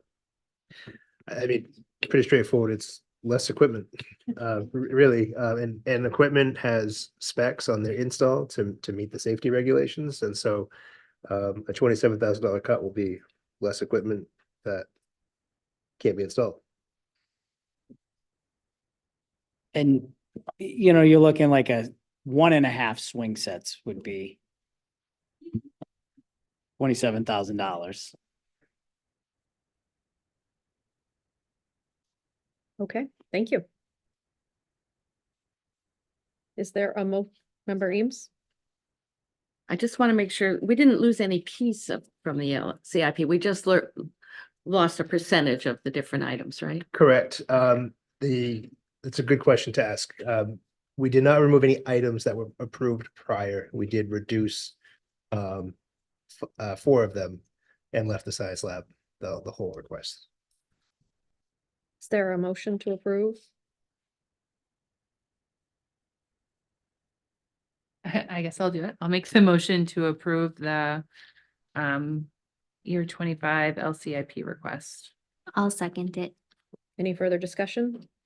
All in favor? It is reluctantly unanimous. No, and I can appreciate the reluctance. I know that one of the things I struggled with, and I tried to say this to the city council, and Scott's pretty knowledgeable about the finance process, but it's hard to look at the amount of asset and land that we have and the services we're trying to provide as an education department of the city and see that 3% of the LCIP budget roughly is related to school facilities with all of our buildings, all of our playgrounds, all of our paved ways, you name it. There's definitely a sense of a significant imbalance for half of the city's value as it relates to building and structures to get that small percentage. And Scott, I appreciate you trying to help make that point with the committee, but with the council, but I think we're talking more, and I think people are starting to understand more and more what it takes to keep an organization our size in decent repair and have things like playground equipment and labs that are safe for our students to use. You're good. All right, agenda item number 11 is to receive and potentially vote on the budget with fund balance adjustment. So this is mostly procedural, and I want to say that right up front. So the school committee has already approved a budget number, and as we've talked about the revenue sheets and then the insurance numbers that came in, and we talked about reducing the use of fund balance where we could. So this sheet represents our revenue. These are the funds that come into our district, and then it'll match our expenditures, obviously. So something I want you to see on this is about halfway down. If you look on the left-hand side, you can see total other, fund balance, and total general. If you look in the fund balance line, you can see 4.345 in the yellow grid section. And that's a reduction of the $654,000. That is the savings from that insurance reduction. And so we had talked about applying that to less fund balance use. So this is what that actually looks like. So while we talked about it and you approved a budget to move forward, we didn't have that detailed information. So this is with that in it. And so long as you approve, these are the numbers that the city council will be looking at tomorrow for their approval. Member Hurd. Thank you. So the number, the percentage, the mill rate, all that stuff stayed the same. We just literally took the 654,000 off of the fund balance that we were initially going to bring up. Correct? Is that how I'm understanding it? Yeah, so all of this plays out the same. And this is the revenue sheet. So what you see is less expense and less use of fund balance at the same time. So our budget is essentially the same, but we've taken the expense out, but we've put less money in using fund balance, if that makes sense. So we didn't buy the thing. We're not going to buy the thing, but we also shaved the funds that would have been there to buy the thing. I think in my own head, I'm trying to understand that, but. So yeah, originally we were going to use 5 million of fund balance, and now we're taking 654,000 off that 5 million. That's literally the only change. Correct, because that was the adjustment from the insurance that we budgeted for costs that came in at less, but we didn't know until the end of March, early April. Member Bowden. So Jake, does this set a standard going forward, like for next year? Like when we look at the budget, are we going to start with 5 million again, or are we going to start with this 4345 number? So it would be good financial strategy to start with the 4345 as the highest amount of fund balance. Because again, this is that conversation that creates the cliff. I would actually like to drop it more. That would be the school committee's discretion, and I'll bring that in the next budget cycle. We really have to get that down, because the day that comes that we don't have that fund balance, and that day is not too far away, we will have to either raise it or straight cut it. So we have to find a way to transition over to less fund balance use. Awesome. That's great news. Thank you. Yep. Any other questions? Somebody want to make a motion? Member Hurd. I would like to make a motion to approve the budget with fund balance adjustment. Is there a second? Who wants to do it on mic first? Unreluctantly, I will ask to second this, yes. Thank you. Any further discussion? All in favor? It is unanimous. Agenda item 12, to receive an update on Title I funding. This one can be really quick because we received an advance notice that our Title I funding was going to be reduced by $241,000. And then they found a correction in the formula, and it's turning out to be okay. Not what I'd like to see for an increase for the level of need, but we're going to be okay. The challenge to the reduction, and this is just me saying it out loud, it was an adjustment or correction from past projections as it relates to charter schools getting more title funds. I really struggle with that as a public school entity, that we would give less to our public school kids so that charter schools could receive additional title funding. So that's a philosophical thing for me.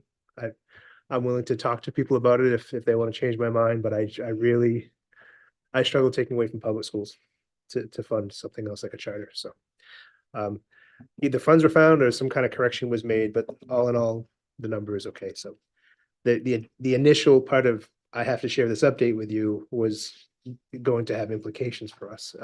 Mind you that we have a number of staff and activities that help kids grow explicitly with reading, writing, math, literacy and math as in Title I funds. That's what they're for. So big reductions there are big impacts for us. So that's it for that. Agenda item number 13 is to review and potentially vote on the first read of policies listed as A through K. So I guess the big question is, do you have questions about individual policies, or do you want to go through each individual policy? And I can address Member Glant's question because I think I know what she's going to ask, but I'll let her ask the question on her own. I do. I have a question about the report form, the suspected child abuse neglect report form. And I have the strikeout with a red writing. I expect this is the current, this is the GLFE plus. Is that the proposed correction?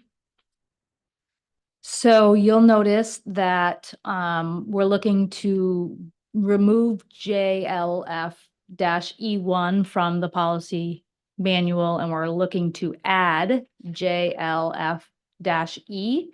And the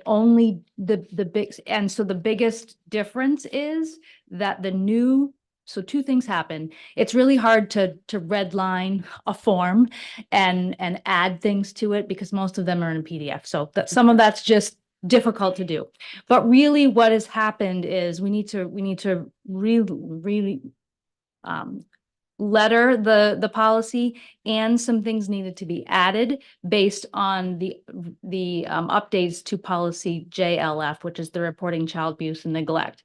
So the new form that you see, which is JLF-E, the new form includes a spot for documentation from the administrator as well as the person who filled out the form and acknowledging they received the form back from the administrator. That's new in the the updated policy. So if we approve the policy JLF as it with all the red lines and all the new stuff added, then we would need the form, which is the JLF-E instead of JLF-E1. Got it.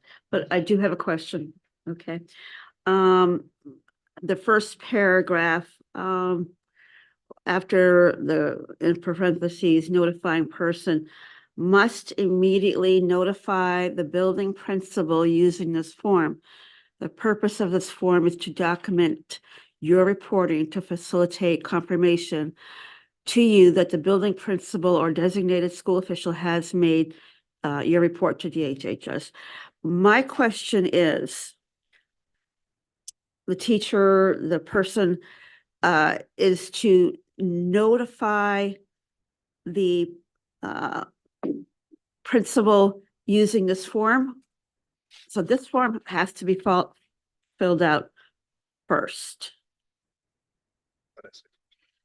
So as mandated reporters, a teacher can on their own make the report themselves, but they then would need to fill out the form and share it with the administrator. Yes. Or they can fill out the form, get it to the administrator can make the report. And then that's where there would need to be there would need to be some communication back about that, so that the person who's coming to the administrator knows that the report was actually made. Right. Mike, I guess, I don't know if it's a question or a misunderstanding or, my concern is that if a child is in imminent danger, if a child comes in and, I mean, to have to do a form first, I mean, is it available to just call and say, the principal and say, hey, I have John here and he looks really, really bad. And I think he's in imminent danger. I'd like to make a DHS report right now. They absolutely can do that.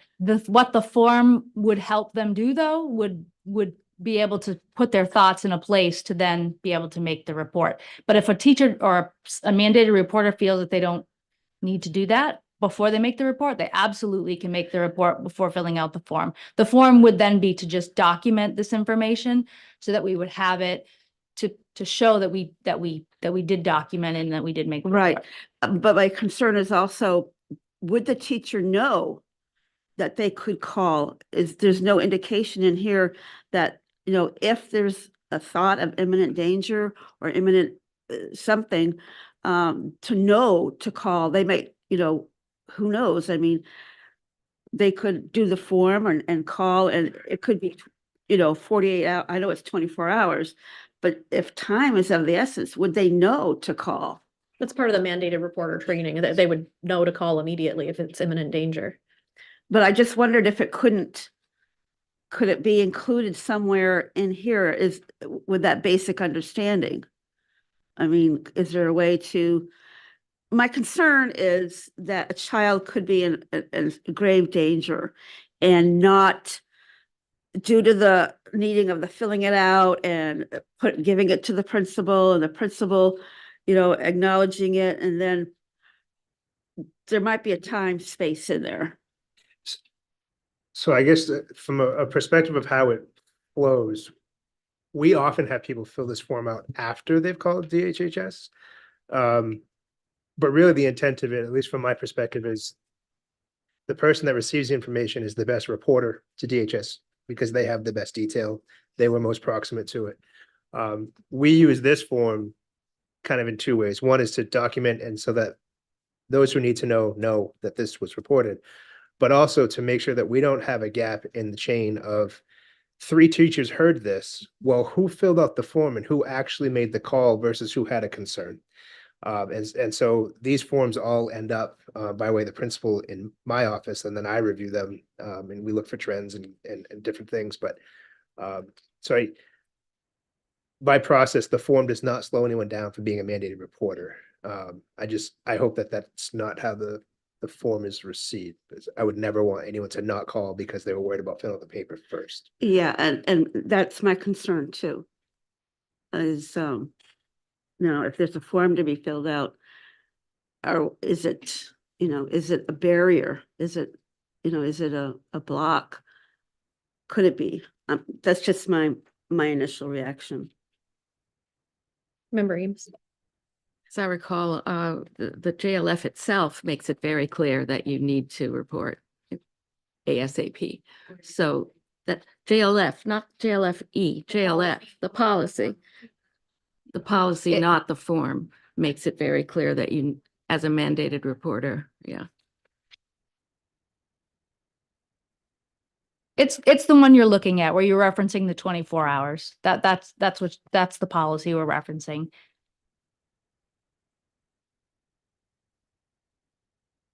Member Bowden? Yeah, no, that was just the point I was gonna make is, you were talking about JLFE, which is the report form. That's the policy on the form, but the one actual policy before it talks about what you're talking about, Donna. JLF. So there has to be some rules around just the form, and that's what that policy is.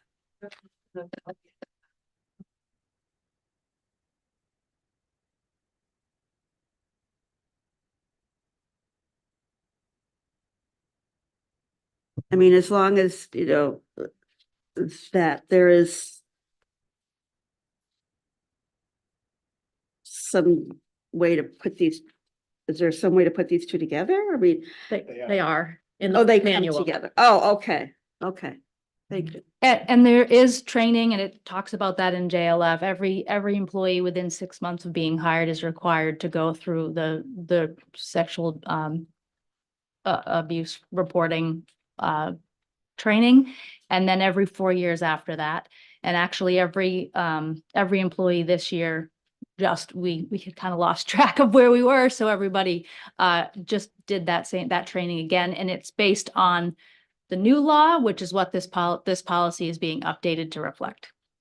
The JLF, the actual policy says any employee of the school unit has any reason to suspect that a child has been or is likely to be abused or neglected must immediately notify the building administrator and within 24 hours yes. So immediate, it says immediately in here. Well, you immediately notify. Yes, and call DHS. And then it goes on to talk about the JLF E1, doing the reporting form after the fact. Member Heard. Thank you. I would like to make a motion to approve the first read of the following policies listed A through K, please. Is there a second? I'll second that. Any further discussion? All in favor? Opposed?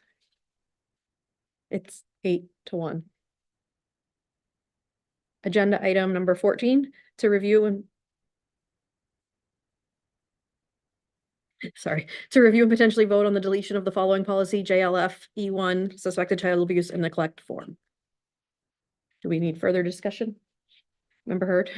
I'd like to make a motion to approve the deletion of the following policy, JLF-E1. I'll second that. Any further discussion? All in favor? Opposed? 8-1. Agenda item number 15, report from school committee chair. I do not have anything to report on. So we'll move to 16, report from the superintendent. Just a few things real quickly. From a grants perspective, we've applied to some state and federal congressional delegate spending grants, looking to upgrade facilities, looking to support our kids in more ways. We also have one going in for the technical center as part of a technical center specific funding model to upgrade their power grid and their panels, which are original to the building, and we're at risk of those failing and compromising equipment and student safety.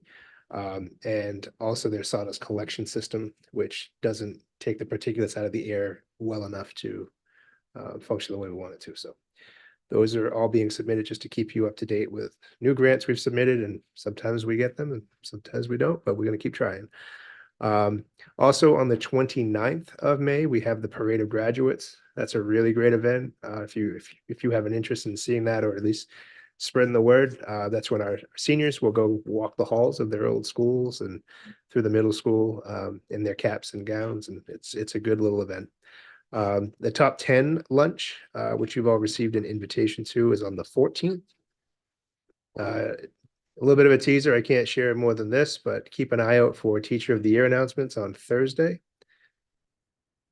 And that's all I have for now. Thank you. Agenda item 17 is a report from our city council rep. We've really just been working on the budget for the past several meetings. So tomorrow evening is the final vote to approve all the budget related items. We're also working on setting up a city council committee on establishing a homeless shelter. So we're looking to get something up and running before next winter. That's about all I have. Thank you. Agenda item number 18, updates from the subcommittees. Well, I have a quick one from the finance subcommittee. We had our last meeting a couple hours ago this afternoon, and we talked about the things that we just talked about on this agenda. So there's not really that much to report that's new for us. So we talked about the revenue update, the LCIP update, and that was most of it. So that's all. Thank you. Member Eames? Last time I told you to expect a lot this time, and you saw what the policy committee did. Thank you. Have any other committees met? Nope. Okay. Agenda item number 19, school committee community announcements. The Tough Gator Challenge at Geiger will be June 8th, which is a Saturday. That's the only thing I know of for community announcements. Agenda item 20 is future. Oh, sorry, go ahead. Just gonna say that the Healthy Neighborhoods bulky waste collection that I mentioned last time happened, was successful. I don't know how many tons, but there was a lot of material moved, and we're doing it again the first weekends of each month of the next couple months. Thank you. Member Bowden? I was just kind of hoping Member Hurd could give us a recap of the Tiger Run that just happened at McMahon. Just curious how that went since it was a community announcement last time. I can.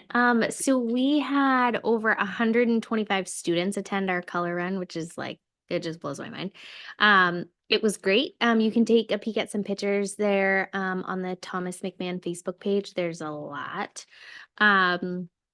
We did have about 40 adults run the 5K, so we're hoping that that gets some traction, as this is our first year doing it after Member Bowden used to do it when her kiddos were at McMahon. We're hoping next year to extend our kid color fun run across the bridge into Auburn for those students to also come. We had some great help from our SRO at the elementary school. He came and volunteered, and then Officer Ryan, I say that's a yes, he also came and volunteered. And it was great. We had music and the kids really liked it. So I think it was a good first year. We have some kinks, I think, to work out for next year, but hopefully it really smooth sailing. We would love for you guys to come next year if you want, hang out. Squirt kids with color is also fun. So yeah, it was great. I think we're gonna try and maybe shoot for a little bit later next year because it was it's chilly. I mean, this is kind of like a weird, I feel like our spring is weird right now, but maybe shoot for a little later. But other than that, it was great. Thank you. Agenda item 20 is future agenda items. Member McLaughlin. Yeah, I did have one thought. I thought that Jake, you did such a great job in explaining the multi-year outlook for investing in special education. I would be very curious maybe sometime this summer to get a sense of what are the multi-year outlooks for different components of the budget for more strategic priorities you might have, other things like that. I think that could be really valuable for me, at least, in setting up, the future budget conversations that we'll have. And I'm just so sad to see the budget conversation end. I just want to keep it going. But no, honestly, I think that would be really valuable for me. So I'd appreciate that. Yeah, we could definitely do that. And I also want to add, just for anyone watching, talk to your neighbors, get people out to vote. If we don't go vote, historically, we've had a very low turnout for the school budget vote. We'd like to know where the community's at on it more holistically. So support it or feel like you don't support it because it's too high or too low. Those questions will be asked. But next Tuesday, so a week from tomorrow, is the scheduled time for the referendum. Member Hurd. Thank you. So I don't know if this is an agenda item or maybe this is a Jason Fuller item, but I would love to see our students, high school, be more involved with local stuff. So like in the summer, the girls basketball team hosts their like basketball camp at the high school, and do the same across the pond, across the bridge. Eddie's does theirs. And I have seen some Lewiston kids do the buddy ball program. That was at Auburn Suburban this weekend. But I think it would be a great opportunity for some of our local athletes to get more involved with our little kiddos. And I don't know how we start to have that conversation. I know I'm involved in Cal Ripken. My kiddo's been in Cal Ripken for a while, but there's really no like baseball clinics or programs and stuff that are run during vacation weeks. And I don't know what the rec program does, but I just didn't know if there was a way that we could get kids more involved in athletics. So like whether that be sports or tumbling or whatever it is, but just a way to bring them together and the opportunity for students to do that. I've heard a lot from a lot of people, and I don't know if this is a deterrent, but now when you show up, and Jake, you can probably attest to this, when you show up to a tryout or for a team, you have to have your own bat and your own helmet and your own glove and your own cleats and your own this and your own that. And how do we make it more equitable for all of our students to be able to try something like this? So, and again, I don't know if it's a future agenda item. I'm just noticing it a lot, being my whole life is sports right now. So maybe that's why I'm in that like mode. But I would just love for our students to be able to participate and be active in more things. Any other future agenda items? All right. Agenda item 21 is to enter into executive session to consider a real estate matter in accordance with 1 MRSA 4056C. Is there a motion? So moved. Seconded.